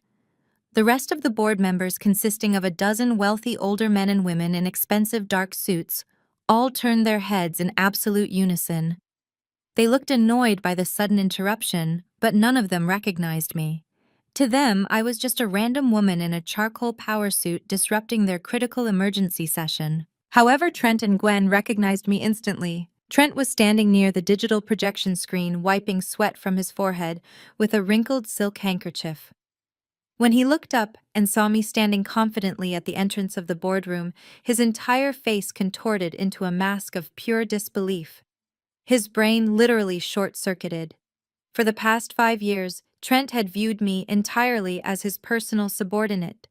I was the quiet workhorse who fixed his mistakes, fetched his reports, and absorbed his relentless verbal abuse without a single complaint. His massive, unearned arrogance completely blinded him to reality. He was so deeply conditioned to see me as a weak, defenseless employee that his mind physically could not process the image of me standing before him as an equal. The custom-tailored suit, the flawless posture, the absolute lack of fear in my eyes, none of it registered in his panicking brain. To Trent, I was just the desperate fired girl who was currently ruining his life. The blood rushed violently to his face, turning his skin a deep, mottled shade of purple. His shock instantly mutated into explosive, uncontrollable rage. Security. Trent screamed at the top of his lungs, his voice cracking violently, echoing off the glass walls. "What the hell is she doing in here?" He pointed a trembling finger directly at my chest. He looked completely unhinged, acting like a cornered animal lashing out blindly. Gwen jumped in her seat, dropping her heavy legal binder onto the floor with a loud crash. "Gwen, call the guards right now!" Trent ordered frantically, slamming his hand against the mahogany table. "She is actively trespassing. I fired her 2 days ago, and she is absolutely not allowed in this building. Get her out of here before she ruins everything." The board members shifted uncomfortably in their leather chairs, exchanging confused and irritated glances. They were already furious about the missing millions, and Trent's hysterical screaming was only making the situation significantly worse. Gwen scrambled desperately, trying to find her cell phone at the bottom of her designer handbag, her hands shaking uncontrollably. Trent did not wait for Gwen. He took a threatening step toward me, his chest puffed out in a pathetic display of fake dominance. "This is the disgruntled ex-employee I warned you about, sir," he practically yelled, looking back at the chairman. "This is the woman who maliciously infected our servers with a virus. And now she has somehow snuck past the lobby security to sabotage our emergency meeting with the Aura Dynamics chief executive officer. She is completely insane. She knows they are arriving at any second, and she wants to humiliate us in front of them." I did not flinch. I did not step back. I stood perfectly still near the entrance of the boardroom, letting Trent completely unravel in front of his wealthy superiors. His profound lack of emotional control was a massive liability, and he was displaying it for the entire room to witness. I calmly reached down and unclasped my leather briefcase. I pulled out a single pristine white folder containing the exclusive software licensing contract for Project Titan. I let the heavy leather briefcase drop onto an empty leather chair and stepped fully up to the mahogany table. "You need to leave this room immediately," Rebecca Trent hissed, stepping directly into my path to block my progress. "I am calling the police. I will have you arrested for corporate espionage and criminal trespassing. You have completely destroyed your own life, and I am going to make sure you spend the next 10 years in a federal prison." He was so close I could smell the stale coffee on his breath and see the frantic desperation dancing in his terrified eyes. He thought he could still intimidate me by raising his voice and throwing out ridiculous legal threats. He still foolishly believed he held the high ground. Before I could even open my mouth to deliver the final crushing blow, a single commanding voice cut through the chaotic noise. "Enough," the chairman barked. The single word hit the boardroom like a physical shockwave. The sheer authority in his voice instantly silenced Trent's hysterical rambling. Trent snapped his mouth shut and stepped back as if he had been physically struck. Gwen completely froze, her hand still hovering over her cell phone screen. The entire room fell into a heavy, suffocating silence. The chairman slowly stood up from his heavy leather chair at the head of the table. He did not look at Trent. He did not look at Gwen. He bypassed the screaming vice president entirely and kept his sharp, evaluating gaze locked directly on me. He was a man who had survived 4 decades of brutal corporate warfare. He knew how to read people, and he knew how to recognize genuine power when it walked into his boardroom. He looked at my tailored suit, my relaxed posture, and the pristine white folder resting in my confident grip. He clearly recognized that I did not look like a desperate, disgruntled employee seeking petty revenge. I looked like a woman who was holding all the winning cards. The chairman raised a single weathered hand, demanding absolute silence from the rest of the board. He narrowed his calculating eyes, studying my face with intense scrutiny. "Who let you in, young lady?" the chairman asked, his voice dangerously calm and entirely devoid of any emotion. The question hung heavily in the tense boardroom air. Trent looked back and forth between me and the chairman, a sickening realization slowly beginning to form in the back of his panicked mind. I smiled, a cold, razor-sharp smile that did not reach my eyes. I placed my hands flat on the polished mahogany table, leaned forward slightly, and prepared to introduce myself properly. I pushed my hands off the polished mahogany table near the entrance and began a slow, deliberate walk down the entire length of the boardroom. The wealthy board members parted instinctively, pulling their heavy leather chairs back to give me a wide, unobstructed path. The tension in the air was so thick, it felt like breathing underwater. Trent frantically tried to step in front of me again to block my progress, but the chairman raised a single sharp finger pointing directly at him. "Sit down and shut your mouth, Trent," the chairman ordered, his voice echoing with absolute finality. Trent practically collapsed into the nearest chair, his legs completely giving out beneath him. He looked like a puppet with its strings suddenly cut. I reached the head of the table, stopping directly opposite the chairman. I did not flinch under his intense, evaluating gaze. I opened my pristine white folder and pulled out a single thick piece of premium cardstock. I placed it perfectly in the center of the mahogany wood, pushing it smoothly toward the older man. The bright overhead lights caught the gold-embossed lettering, shining brightly against the dark surface. "Nobody let me in!" I stated clearly, my voice echoing with crisp authority in the completely silent room. "You requested the presence of the founder and chief executive officer of Aura Dynamics. I am here." The heavy silence that followed my declaration was absolute perfection. It was the sweet, heavy sound of total karmic retribution. I watched the color completely drain from Trent's face, leaving him with a sickly pale gray complexion. He stared at the gold-embossed business card as if it were a live explosive device. His jaw was hanging open, but no sound came out.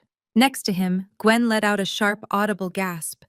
The expensive heavy metal pen slipped from her trembling fingers and clattered loudly onto the polished floor, rolling away into the shadows. She pressed both hands against her mouth, her eyes wide with sheer terror. She realized in real time that she had aggressively processed the termination paperwork for the single most important vendor in their global network. The chairman reached out and picked up the thick card. He studied the engraved letters, reading my name and my executive title. A slow, recognizing smile spread across his weathered face. He did not look angry. He looked profoundly impressed. He was a ruthless corporate predator, and he instantly recognized a flawless execution when he saw one. He placed the card gently back onto the table and leaned back in his heavy leather chair, giving me his full, undivided attention. I slowly turned my head and locked my icy gaze directly onto Trent. He was physically shrinking in his chair, completely destroyed by the massive reality of his own catastrophic arrogance. "As you told me on Monday," Trent, I said, my voice perfectly even and brutally calm, "I really needed to focus on my second job.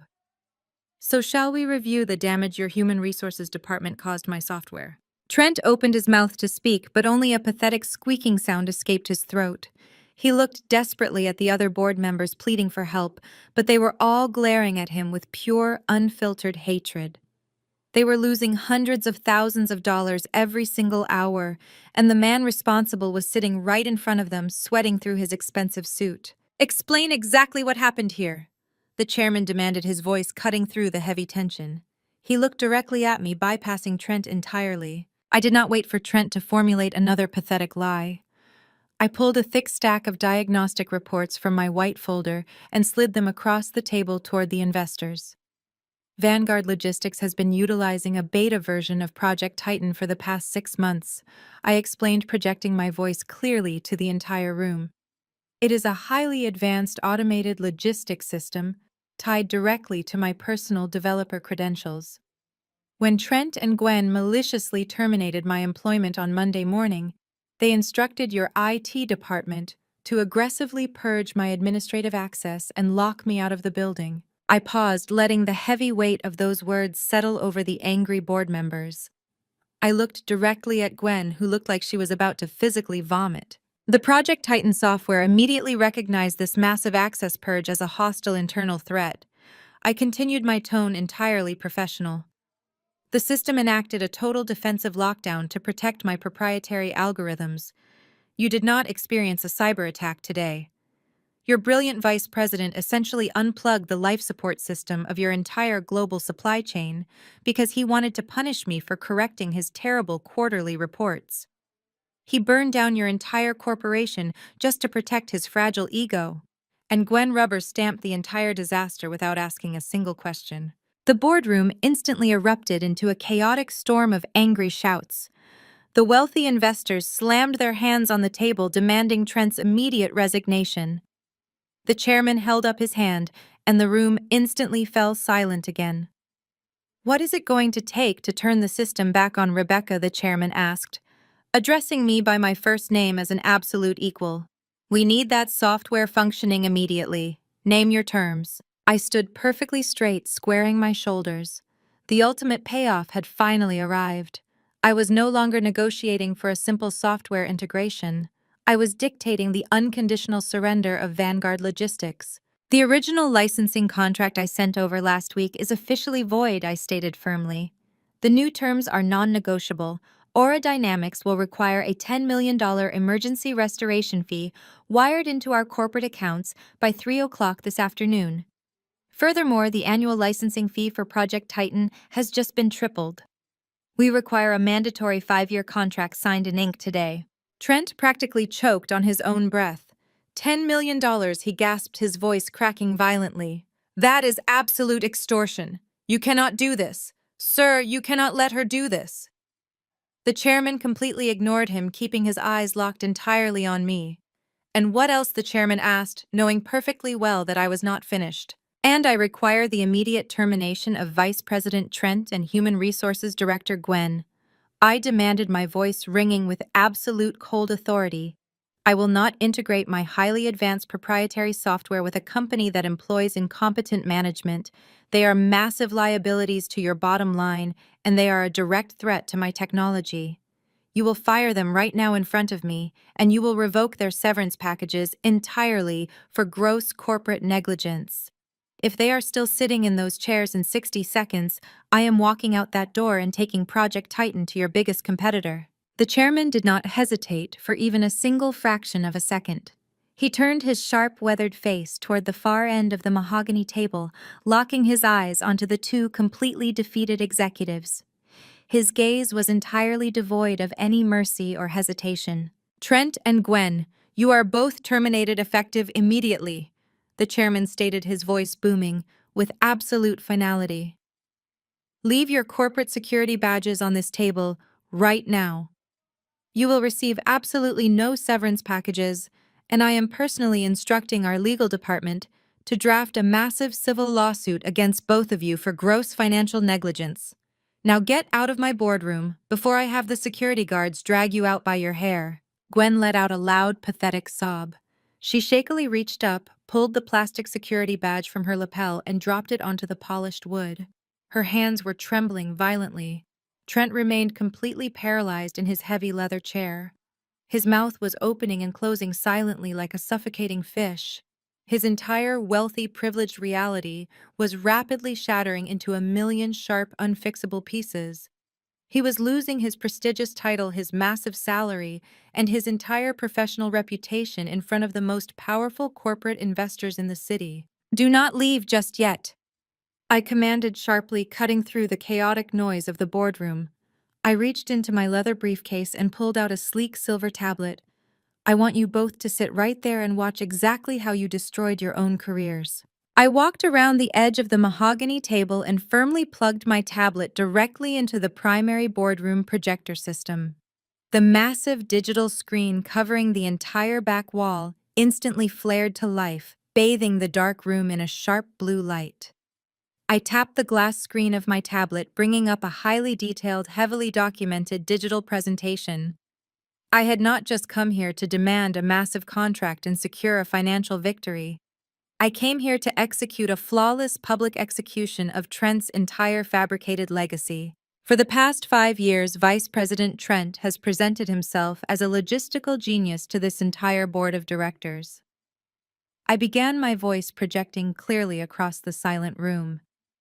He has consistently taken absolute credit for every major operational overhaul, every highly profitable supply chain strategy, and every massive technological advancement this company has implemented. He used those stolen achievements to secure massive annual bonuses and rapid executive promotions while keeping me trapped in a mid-level management position. I tapped the screen, and a massive block of complex software source code appeared on the projector. I highlighted a specific recurring line of code in bright yellow so the entire board could read it clearly. However, Trent possesses absolutely zero technical understanding of the software architecture he supposedly manages. I continued smoothly. He does not know how to code. He does not know how to build logistical algorithms. He only knows how to steal the hard work of his subordinates. Because I knew exactly what kind of ruthless corporate parasite he was, I kept meticulous receipts. Every single time Trent took credit for my foundational work, I quietly embedded my personal encrypted digital signature deep within the master source code. I swiped the tablet screen rapidly, flipping through dozens of highly classified Vanguard logistical programs.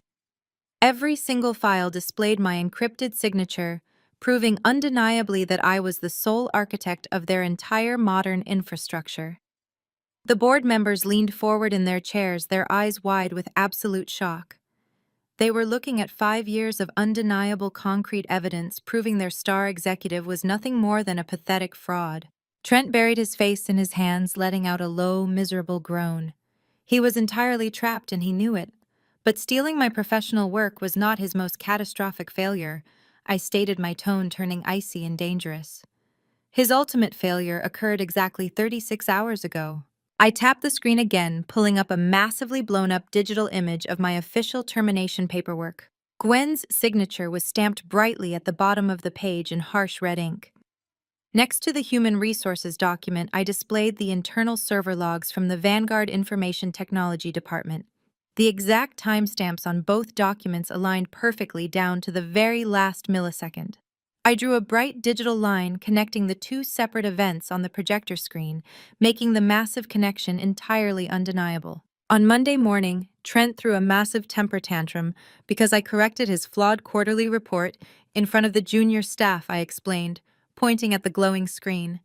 He demanded my immediate termination to protect his fragile ego. Director Gwen aggressively rubber-stamped the firing without conducting a single standard exit interview.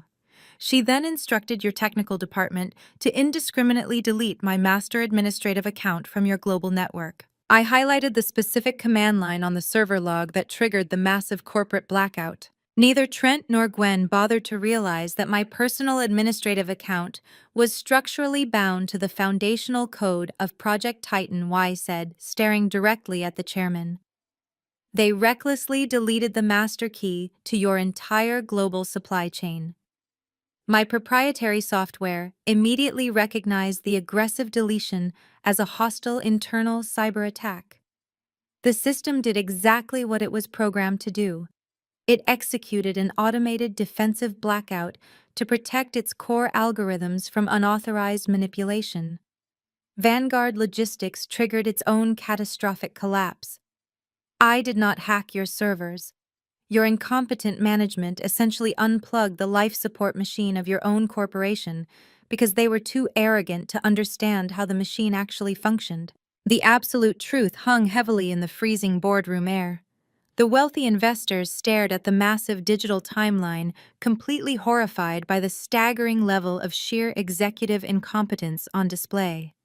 They had placed the entire future of their massive corporation into the hands of a man who did not even understand how his own computers worked. I tapped the glass screen of my tablet one final time. The massive display shifted, showing a live, highly complex financial dashboard. Red numbers were rapidly ticking upward in real time, spinning faster and faster as the global supply chain remained entirely paralyzed.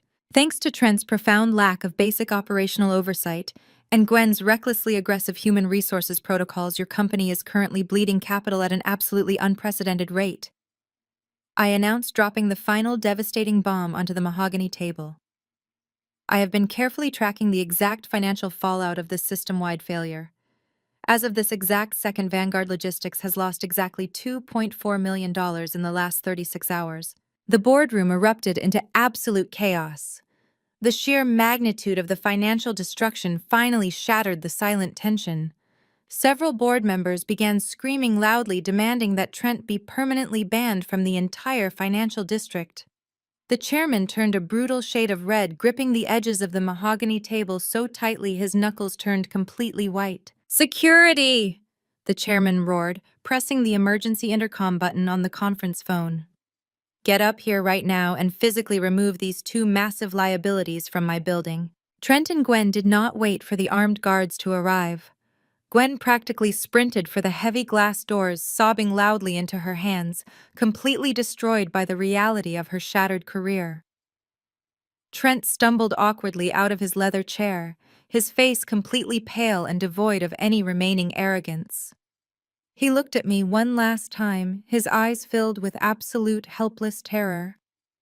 I did not smile. I did not offer him a single ounce of pity. I just stared at him with cold, calculating eyes as he shuffled pathetically out of the executive boardroom, leaving his entire fabricated legacy in complete burning ruins. As Trent reached the heavy glass doors of the boardroom, he suddenly stopped. His hand hovered over the polished silver handle, but he did not push it open.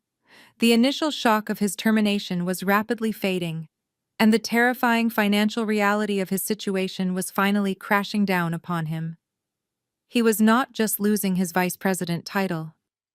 If he was terminated for gross financial negligence, he would automatically forfeit his massive severance package and every single unvested stock option he had accumulated over the past 5 years. We were talking about millions of dollars vanishing into thin air. He slowly turned back around to face the mahogany table. His face was slick with cold sweat, and his eyes were completely bloodshot. He looked past me and stared directly at the chairman of the board. He was ready to play his absolute final card in a pathetic attempt to save his wealth. "Sir, you cannot do this to me," Trent pleaded, his voice shaking violently as he took a desperate step back into the room. "You know my father. You play golf with him at the massive country club every single weekend. Our families have deep financial connections in this city. If you strip my stock options and throw me out like a common criminal, my father will absolutely pull all of his private investment capital from this firm. He will rally the other shareholders against you. I made a mistake, but I can fix this. Just let me keep my vested shares." The chairman did not even blink. He leaned forward and rested his elbows heavily on the polished wood, staring at Trent with a look of pure, unfiltered disgust. The other wealthy investors around the table scoffed audibly at Trent's incredibly weak attempt at leverage. "Your father is a brilliant businessman, Trent," the chairman replied, his voice as cold and sharp as absolute ice. "And because he is a brilliant businessman, he will understand exactly why I am permanently severing ties with a massive liability who just cost my corporation $2.4 million in a single day. He will be far too embarrassed by your profound incompetence to ever mention your name on the golf course again. Do not ever try to threaten me with your family connections. Pack your boxes, Trent. You are done." Right on cue, the heavy glass doors swung open inward, forcing Trent to stumble awkwardly out of the way. 2 massive corporate security guards stepped into the boardroom. They did not look friendly, and they were not there to gently escort him. They grabbed Trent firmly by his upper arms, practically lifting his expensive custom suit off the polished marble floor. "Get your hands off me!" Trent shrieked, thrashing wildly like a spoiled child throwing a massive tantrum. "I am a vice president. You work for me. You do not work here anymore," the senior guard stated flatly, tightening his iron grip on Trent's arm. They dragged him aggressively out into the long hallway. Trent's pathetic screams echoed loudly off the glass walls, growing fainter and fainter as they hauled him toward the service elevators. He was being completely stripped of his unearned power, his unvested stock options, and his remaining dignity, all at the exact same time. It was a beautiful symphony of absolute justice, and I savored every single second of his humiliating departure. The chairman watched the glass doors swing shut, finally sealing the massive executive boardroom in absolute silence once again. He let out a long, heavy sigh and rubbed his temples. The immediate cancerous threat of Trent and Gwen had been surgically removed from the building, but the Vanguard logistics network was still entirely paralyzed. The massive digital projector behind me was still flashing bright red warning signs, and the automated financial counter was still ticking rapidly upward, proving the company was bleeding hundreds of thousands of dollars by the hour. The chairman slowly turned his sharp, evaluating gaze back to me. The anger in his eyes was completely gone, replaced by a stark, calculating business pragmatism. He knew his entire board of directors was completely at my absolute mercy. "All right, Rebecca," the chairman said, his tone shifting into a serious negotiation register. "The massive liabilities have been permanently removed from the equation. Your brilliant point has been successfully proven, and we have all witnessed the unvarnished truth of our internal management failures. Now tell me exactly what it is going to take for Aura Dynamics to restore our global grid and sign the long-term merger contract today. We cannot afford to lose another single hour of operational revenue." I reached down and tapped the screen of my silver tablet, pausing the terrifying financial counter on the projector. I wanted them to have my full, undivided attention. "Aura Dynamics does not do business with incompetent liabilities," I stated, projecting my voice clearly across the large boardroom. "We build highly advanced technical infrastructure for elite corporations. Your massive internal failure today proved that your technical oversight is severely lacking. That represents a massive operational risk to my proprietary software, and I require heavy financial compensation for taking on that massive risk." I leaned forward slightly, resting my hands firmly on the mahogany table. I locked eyes with the chairman, refusing to break his intense gaze. "I will restore your entire global grid and sign the massive 5-year merger contract right now on 2 strict conditions," I announced, my voice echoing with absolute authority. "First, the immediate termination and removal of Trent and Gwen, which you have already successfully executed. Second, I am officially rewriting the financial terms of our vendor agreement. Aura Dynamics will now require a mandatory 20% increase in all of our baseline vendor fees across the board. This massive increase will be permanently locked into the new contract." The wealthy investors around the table immediately began to whisper frantically among themselves. A 20% increase on a massive corporate software contract represented millions of dollars in additional annual expenses for Vanguard Logistics. It was a ruthless, brutal demand that would significantly impact their quarterly profit margins. One of the senior board members, a woman in a sharp navy suit, slammed her hand on the table. "A 20% increase is absolute highway robbery," she argued aggressively. "We are already paying premium market rates for Project Titan." I slowly turned my head and looked directly at her. "You are currently losing over $1 million every 12 hours, I reminded her coldly, pointing directly at the massive red projector screen. "My 20% vendor increase is a tiny fraction of the absolute fortune you will lose if I walk out of this building and leave your entire supply chain permanently crippled. You do not have any leverage to negotiate. You are buying a highly sophisticated digital life raft, and the ship is already completely underwater." The chairman held up his hand, instantly silencing the angry board member. He looked at the terrifying red numbers on the screen, and then he looked back at me. He recognized that I was absolutely holding all the winning cards, and he respected my sheer ruthlessness. He reached into his suit jacket and pulled out a heavy gold fountain pen. "Draft the addendum immediately," the chairman ordered, looking over at the lead corporate attorney sitting nervously in the corner of the room. "Give her the massive 20% fee increase. Print the new contract right now so we can sign it in ink." The boardroom descended into a flurry of frantic legal activity. Within 10 minutes, a freshly printed stack of heavy legal documents was placed directly in front of me on the mahogany table. I read through every single line, meticulously verifying that the massive 20% fee increase and the 5-year lock-in period were completely ironclad. I took the chairman's gold pen and signed my name on the dotted line, officially securing one of the most lucrative software contracts in the entire financial district. The second the ink dried on the final page, I picked up my silver tablet. I entered my secure administrative credentials and typed in the complex override command. I hit the green enter button. Instantly, the massive projector screen behind me shifted.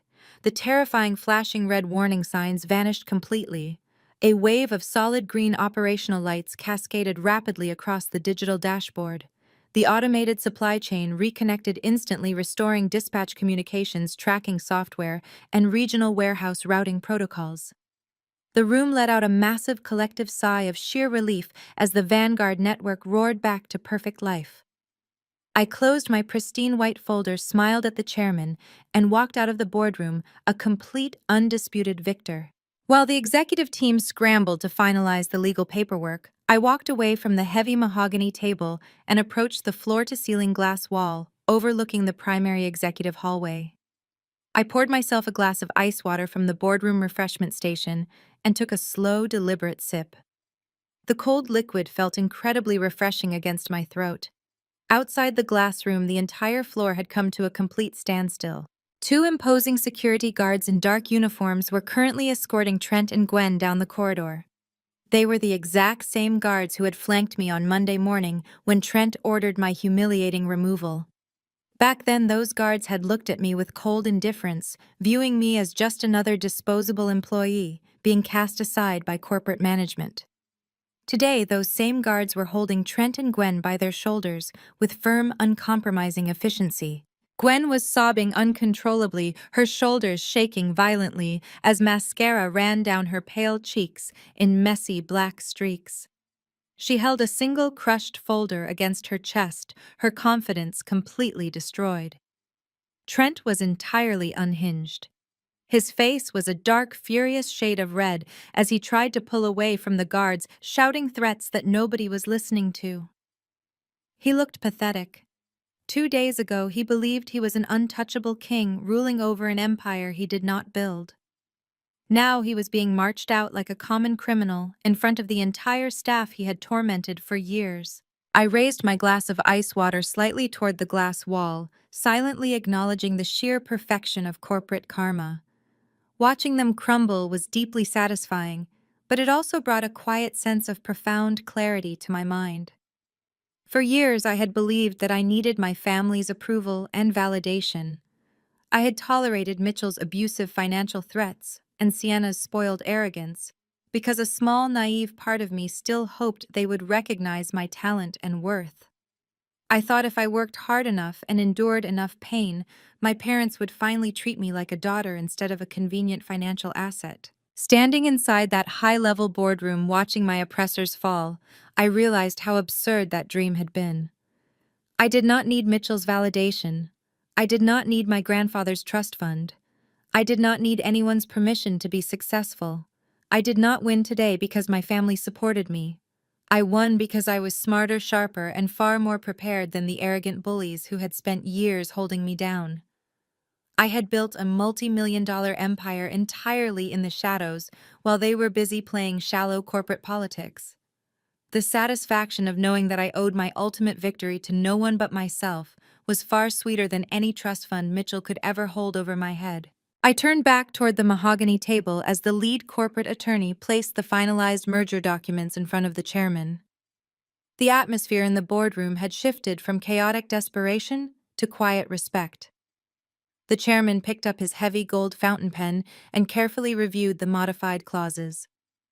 The contract now officially bound Vanguard Logistics to a massive $40 million 5-year agreement with Aura Dynamics, complete with the non-negotiable 20% vendor fee increase and the mandatory $10 million upfront system restoration fee. The chairman signed his name in bold black ink across the bottom of each page. He capped his gold pen, picked up the executed master copy, and handed it directly to me across the table. "It is an absolute pleasure doing business with you, Ms. Mitchell," the chairman said, standing up and extending his hand toward me.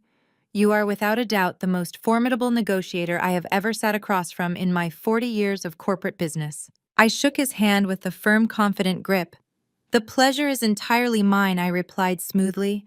"I assure you that Project Titan will keep your global operations running with flawless efficiency, provided your management team continues to respect our operational boundaries." The chairman let out a quiet laugh. "I can guarantee you that no one in this company will ever mistake your authority again," he assured me. I carefully placed the $40 million contract inside my pristine white folder and slid it into my heavy leather briefcase. I snapped the silver clasps shut, picked up my tablet, and gave the board members a crisp, professional nod. I turned on my heels and walked out of the executive boardroom, leaving the powerful directors to pick up the pieces of their broken corporate structure. I took the private elevator down to the lobby. The heavy stainless steel doors opened to reveal a transformed workplace. The chaos from an hour ago had completely vanished. The giant digital displays across the operations center were glowing green, showing live tracking data and smooth logistical routes. Junior dispatchers were quietly working at their desks, relief evident on their faces as the system processed their backlogged shipments. My software had restored order to their world in less than 10 minutes. I stepped out through the heavy revolving glass doors into the crisp afternoon air. The circular driveway was quiet. A short distance away near the lower parking lot, I spotted a lone figure standing beside a sleek sports car. It was Trent. He was standing alone on the damp pavement, looking completely disheveled. His expensive custom suit jacket was wrinkled, his silk tie was loosened, and he was clutching a small, damp cardboard box containing the pathetic remnants of his personal desk items. A few cheap plastic pens and a dusty framed desk photo were sitting at the bottom of the box. Trent turned his head and saw me stepping out onto the granite plaza. The moment his eyes locked onto mine, a wave of pure, unfiltered venom washed over his pale face. He glared at me with absolute hatred, his hands tightening around the damp cardboard so hard the paper began to crush in his grip. He had lost his title, his fortune, his stock options, and his pride, and he blamed me for every single second of his ruin. I stood at the top of the granite steps looking down at him from a position of total, untouchable power. I did not laugh. I did not taunt him or offer a gloating remark. He was far beneath me now, a discarded relic of a company I had completely conquered. I simply gave Trent a polite, distant corporate nod, the exact same dismissive gesture one would give to a complete stranger. I turned toward the curb where my sleek black town car was waiting. My driver immediately stepped forward and held the rear door open for me. I slid gracefully into the plush leather interior, the heavy door closing with a soft, satisfying thud that completely erased Trent from my sight. As the town car pulled smoothly out of the driveway, I leaned back against the headrest and prepared for the next phase of my plan. The rest of Wednesday and the entirety of Thursday passed in a blur of aggressive corporate restructuring. My technical team at Aura Dynamics spent 48 straight hours fortifying the Vanguard logistics grid under my direct supervision. By the time Friday morning arrived, the massive $40 million contract was fully processed, and the $10 million upfront fee was sitting comfortably inside my corporate accounts.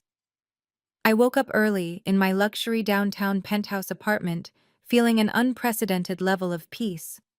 I poured myself a cup of dark roast coffee and walked over to the massive floor-to-ceiling windows that offered a panoramic view of the city skyline. I picked up my tablet from the sleek kitchen island and opened the primary financial news applications. The massive corporate shakeup at Vanguard had not stayed quiet for long. The digital front page of the leading financial journal featured a massive, bold headline that made me smile into my coffee cup. Tech prodigy, Rebecca secures massive Vanguard contract. The article was a highly detailed breakdown of the entire merger. It explicitly detailed Trent's disgraceful firing for gross negligence and highlighted my sudden rise from the shadows. Financial analysts had already begun analyzing the market value of Aura Dynamics based on the new vendor fees. My personal net worth was publicly estimated to be well into the tens of millions. The secret was officially out. The entire financial district now knew exactly who I was, and more importantly, my toxic family finally knew exactly how much money I had. I set the tablet down and leaned against the marble counter. Toxic families operate on a very specific and highly predictable cycle of abuse and opportunism. For my entire life, I was the designated family scapegoat. I was the punching bag they used to make themselves feel superior. But the moment the scapegoat suddenly acquires massive, undeniable wealth, the entire narrative immediately shifts. I knew exactly what was coming. I was about to be instantly rebranded from the massive family disappointment to the absolute pride of the family. They would conveniently forget every single terrible thing they had ever said to me, and they would expect me to simply open my checkbook to fund their failing lifestyles. My thoughts were suddenly interrupted by the sharp buzz of the penthouse intercom system. I walked over to the digital panel mounted on the wall and pressed the speaker button. "Good morning, Miss Mitchell," the concierge said, his voice echoing smoothly through the apartment. "I apologize for the early interruption, but you have 3 unauthorized guests in the main lobby: a Mr. Mitchell, a Mrs. Helen, and a young woman who says she is your sister Sienna. They are being quite loud, and they are aggressively demanding that I grant them immediate access to your private elevator.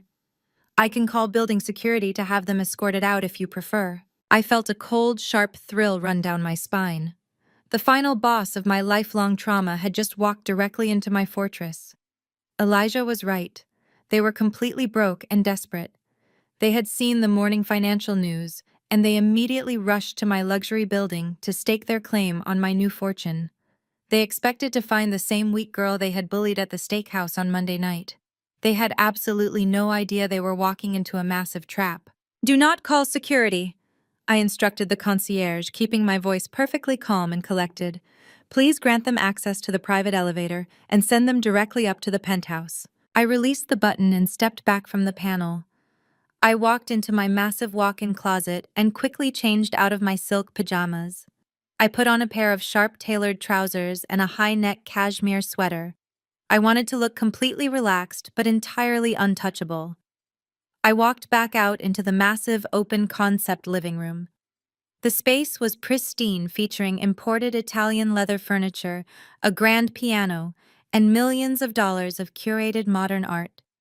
It was a massive physical manifestation of my absolute success. I stood in the center of the room and waited. The soft chime of the private elevator echoed through the massive foyer.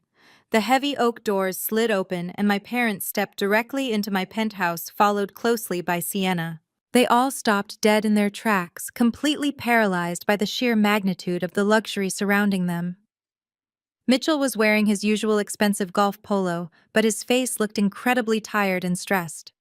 Helen was clutching her designer handbag, staring at my massive chandelier with her mouth hanging wide open. Sienna looked absolutely devastated. She was wearing a massive pair of designer sunglasses, pushing them up onto her head as her eyes darted frantically around my pristine apartment. The burning jealousy radiating off my sister was so intense, it was practically visible. "Rebecca, sweetheart," Helen gasped, breaking the heavy silence. Her voice was dripping with a sickeningly fake warmth that made my stomach completely turn. "We saw the morning news. We came over as soon as we could find the address to your corporate holding company. This place is absolutely incredible." Mitchell stepped forward, forcing a massive proud smile onto his face. It was the exact same fake smile he used when trying to secure a loan from his country club friends. "I always knew you had it in you, Rebecca," he declared, puffing out his chest. "Building a massive tech company entirely on your own. You are a brilliant businesswoman. You absolutely get your ruthless drive from me. I could not be more proud of my eldest daughter." I did not move a single inch.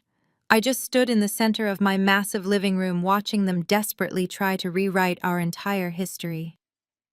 2 days ago, Mitchell had screamed at me over the phone, threatening to legally dissolve my grandfather trust fund and give it all to Sienna to buy a vacation home.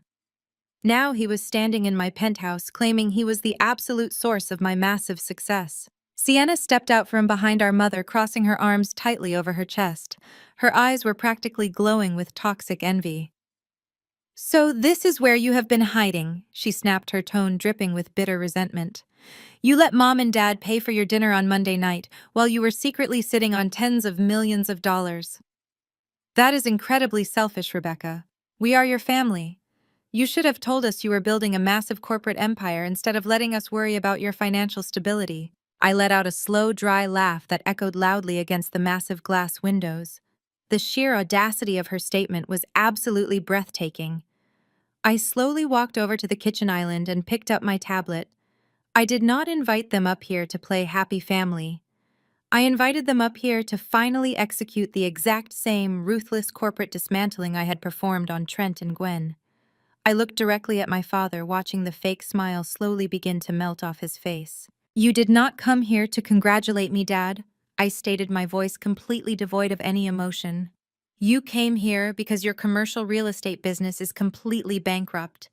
You came here because Elijah officially filed for divorce from Sienna this morning, and you are rapidly drowning in her massive fraudulent credit card debt. You saw the morning headline and you realized your family scapegoat is now your only remaining financial lifeline. The color instantly drained from Mitchell's face. Helen's fake warm smile vanished, completely replaced by a look of sheer terror. Sienna's jaw dropped open, her arms falling limply to her sides.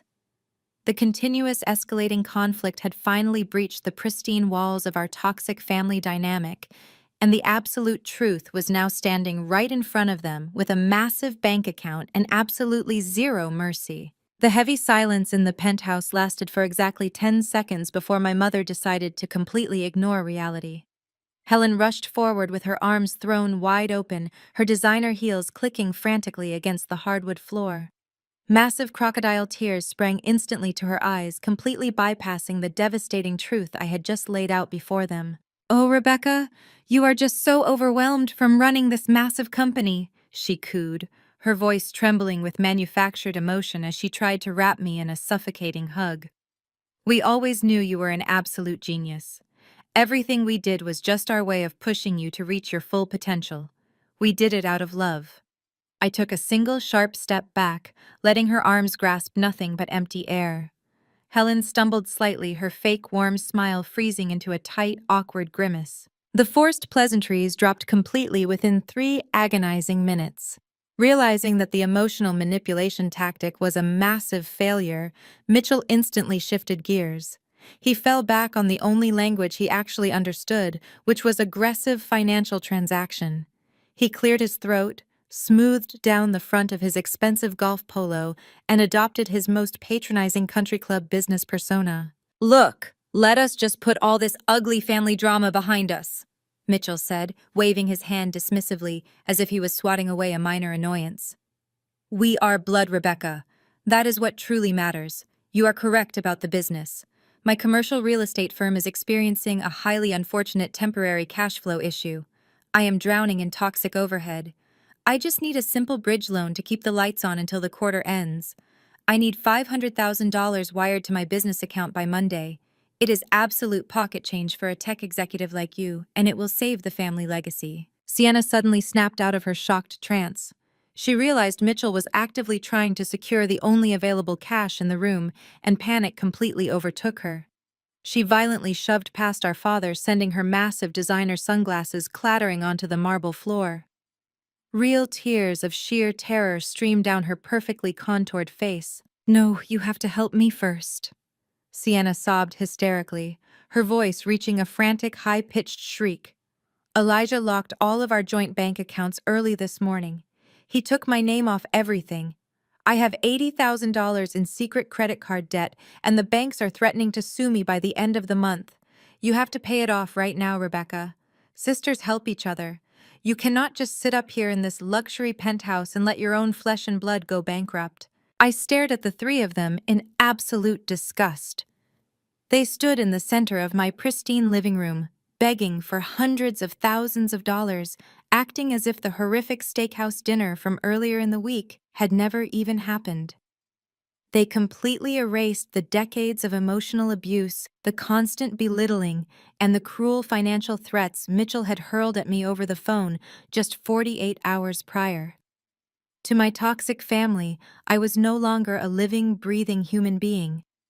I was just a massive, walking, automated teller machine, and they were furiously pounding on the glass, expecting the cash to pour out. I turned my back on their pathetic display and calmly walked over to the sleek kitchen island. I did not raise my voice. I did not let my heart rate spike. I remained in a state of terrifying, absolute calm. I picked up the silver thermal carafe and slowly poured myself a fresh cup of dark roast coffee. The rich aroma filled the massive space between us, completely masking the stench of their desperate greed. I took a slow, deliberate sip, letting the heavy silence stretch out until the tension in the room was sharp enough to cut glass. I wanted them to sit in their own suffocating panic for just a few seconds longer. I set the ceramic mug down on the marble counter, I turned back around and looked directly into my father's terrified eyes. 3 days ago, you called me an absolute disgrace. I stated, my voice dropping to a dangerous, icy whisper. You sat at that high-end steakhouse and told me I was a massive failure.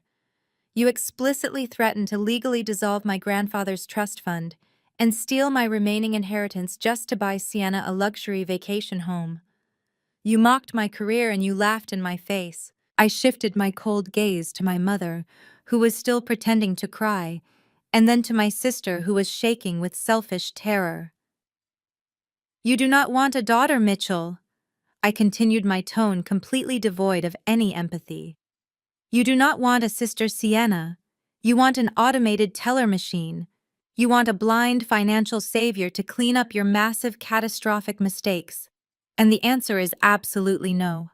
I am not giving you a single cent, not today and not ever. The finality of my words hit Mitchell like a physical blow.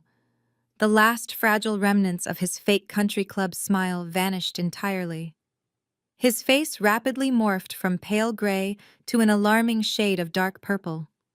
The thick veins in his neck bulged dangerously against his expensive golf polo as pure, unhinged rage completely consumed his mind.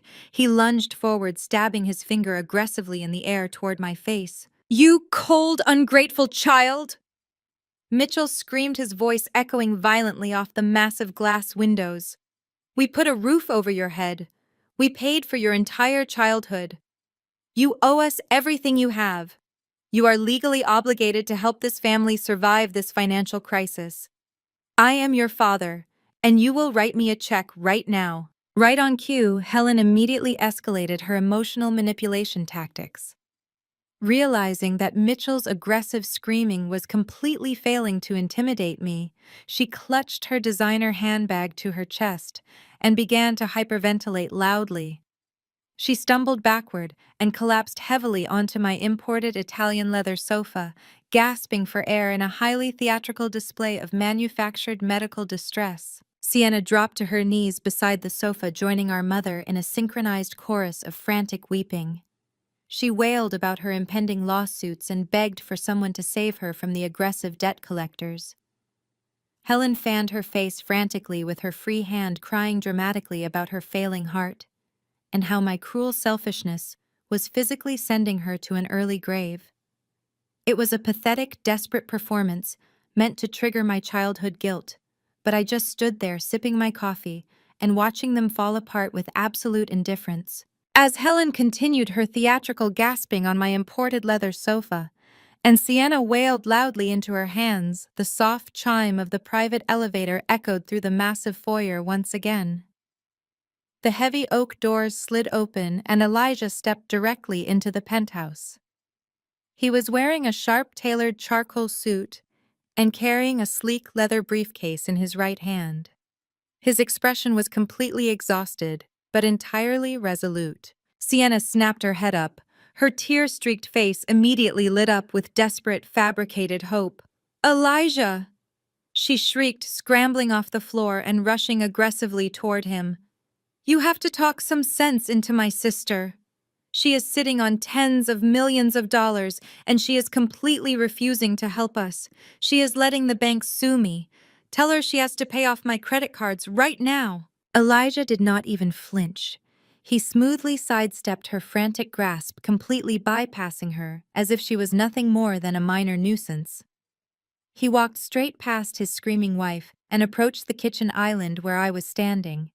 He extended his right hand toward me. "Congratulations on the massive Vanguard Logistics deal, Rebecca," he said, his voice steady and respectful. "I saw the morning financial headlines. It was a brilliant and utterly ruthless corporate maneuver. You completely outsmarted all of them." I shook his hand firmly, setting my coffee mug down on the marble counter. "Thank you, Elijah," I replied smoothly. It was certainly a long time coming. Elijah released my hand and finally turned around to face the absolute chaos happening in my living room. He walked slowly over to the center of the room and stopped right in front of my expensive glass coffee table. He unlatched the silver clasps on his sleek leather briefcase and pulled out a thick, heavy stack of legal documents bound by a sturdy black clip. He dropped the massive stack directly onto the glass surface with a loud, definitive thud that instantly silenced the entire room. "Those are the finalized divorce papers," Sienna Elijah announced, his voice cutting through the silence like a sharp knife. "I stayed up all night with my legal team completing a full, exhaustive forensic audit on every single one of our joint banking accounts. The final results were absolutely catastrophic. You have completely bankrupted us to fund your pathetic fake luxury lifestyle." Sienna stared at the heavy stack of legal papers as if it was an active explosive device. "And what is significantly worse," Elijah continued, his voice rising with intense, cold anger, "I found the exact paper trail proving that your parents explicitly helped you hide this massive toxic debt from me for over 2 years. You lied to me, you stole from me, and you destroyed our entire financial future. I am officially done playing this sick game with your deeply toxic family. I am out." Sienna let out a blood-curdling scream of pure, unadulterated terror and collapsed heavily back onto the hardwood floor, dissolving into violent, uncontrollable hysterics. Mitchell and Helen were left completely paralyzed. The fake theatrical medical distress instantly vanished from Helen's face. Mitchell stood completely frozen, his mouth hanging wide open in sheer disbelief. Their entire carefully constructed world of fake country club status and stolen wealth was rapidly crumbling to absolute dust right in front of their eyes. Elijah stood incredibly tall and completely unbothered by the chaotic weeping happening on the expensive hardwood floor. Mitchell finally found his voice after a full minute of paralyzed shock. He started sputtering completely incoherent threats about aggressive legal action and the sacred bonds of family loyalty. But Elijah simply raised his right hand and pointed directly toward the private elevator. The sharp gesture was absolute and completely final. There would be no prolonged negotiations. There would be absolutely no financial bailouts today. Helen quickly realized the theatrical performance was completely over, and they had entirely lost their only remaining audience. She aggressively grabbed her designer handbag and furiously yanked Sienna off the imported leather sofa. Sienna was practically hyperventilating, her breath catching in jagged, terrified gasps as heavy black mascara streamed down her pale face. She clutched the heavy stack of divorce papers tightly to her chest like a physical shield. Mitchell glared at me one last time with a look of pure defeated venom before quickly turning on his heel. The three of them scrambled awkwardly toward the elevator like terrified rats fleeing a rapidly sinking ship. The heavy oak doors slid shut loudly, instantly sealing them inside the descending steel box. The exact moment the elevator chime faded, an immense, overwhelming silence washed over the entire luxury penthouse. I slowly walked over to the digital control panel mounted on the wall and permanently revoked all of their building access codes. I watched the heavy biometric lock click firmly into place, ensuring they could never ambush me again. I leaned against the cold metal door, closed my eyes, and took a massive deep breath. The air in my home finally felt completely clean. The suffocating heavy weight of their toxic expectations, their endless financial greed, and their relentless emotional manipulation was permanently gone. I opened my eyes and looked over at Elijah, who was quietly snapping his sleek leather briefcase shut. We exchanged a silent, knowing nod of mutual respect. We had both successfully amputated the most deeply cancerous elements of our lives in a single morning. 6 months later, the absolute brutal reality of their financial destruction was permanently cemented into their daily lives. Mitchell could no longer hide his massive corporate failures behind his fake country club smile or his aggressive intimidation tactics. His commercial real estate firm completely collapsed under the crushing weight of his toxic overhead and unpaid loans. He was aggressively forced to file for complete bankruptcy. The state publicly liquidated his precious elite golf memberships, his luxury imported vehicles, and his massive suburban mansion just to satisfy the relentless aggressive creditors. Helen was utterly humiliated by the public spectacle. She was entirely cut off from the wealthy elite social circles she had spent decades desperately trying to impress, now forced to rent a mediocre house in a severely downgraded neighborhood. Sienna faced a brutal, terrifying awakening of her own. Without Elijah's high income and with absolute zero access to my new massive fortune, she was violently thrown into the harsh, unforgiving reality of the real world. The aggressive debt collectors seized all of her expensive designer assets. She was completely forced to move out of her luxury townhouse and into a tiny, cramped studio apartment on the rough, industrial edge of the city. To pay off the massive mountain of fraudulent credit card debt she had secretly accumulated, she had to take a grueling minimum wage retail job at a cheap discount clothing store. Every single day, she had to stand on her aching feet for 8 miserable hours folding cheap polyester sweaters and dealing with highly aggressive, angry customers. She was completely stripped of her spoiled arrogance and left entirely alone with her massive mistakes. Trent did not fare any better out in the brutal corporate world. The massive breaking news of his disgraceful immediate termination from Vanguard Logistics spread through the elite corporate financial sector like absolute wildfire. He was permanently blacklisted from the entire global logistics industry. No reputable technology or shipping firm would ever trust him with their delicate operational infrastructure again. Stripped completely of his massive unvested stock options and his prestigious vice president title, he was humiliatingly forced to take a miserable mid-level sales job selling cheap plastic printer toner over the phone. He spent his long, depressing days making endless cold calls to completely disinterested office managers, trying to earn a meager, desperate commission while bitterly watching my tech company continuously dominate the global market on the evening news. Meanwhile, Aura Dynamics experienced an unprecedented massive explosion of exponential financial growth. The incredible $40 million Vanguard contract proved to be the ultimate powerful catalyst for our corporate expansion. Within just 6 quick months, we aggressively expanded our digital operations globally, successfully securing massive lucrative government contracts and elite international corporate partnerships. My proprietary digital software empire was absolutely untouchable. I sat comfortably in my massive corner office overlooking the sprawling, beautiful city skyline. The heavy glass walls were pristine. The daily atmosphere was completely focused, and the operational energy was entirely positive. I was finally surrounded only by brilliant, dedicated professionals who truly valued my intense leadership and my technical genius. The heavy oak door to my office opened, and Elijah walked in, carrying a pristine white folder. Immediately after finalizing his grueling, messy divorce from my sister, I had aggressively recruited him. He was now the official highly paid chief financial officer of Aura Dynamics, bringing his brilliant, precise financial auditing skills to an empire that actually respected his immense talent.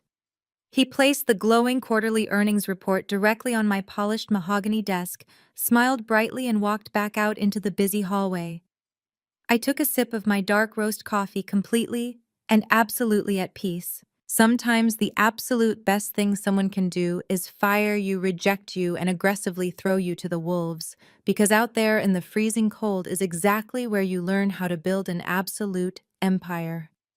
Have you ever had a deeply toxic boss or a severely manipulative family member completely underestimate you?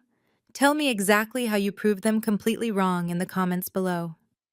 Do not forget to like and subscribe for more incredible stories of surviving the brutal corporate and family trenches.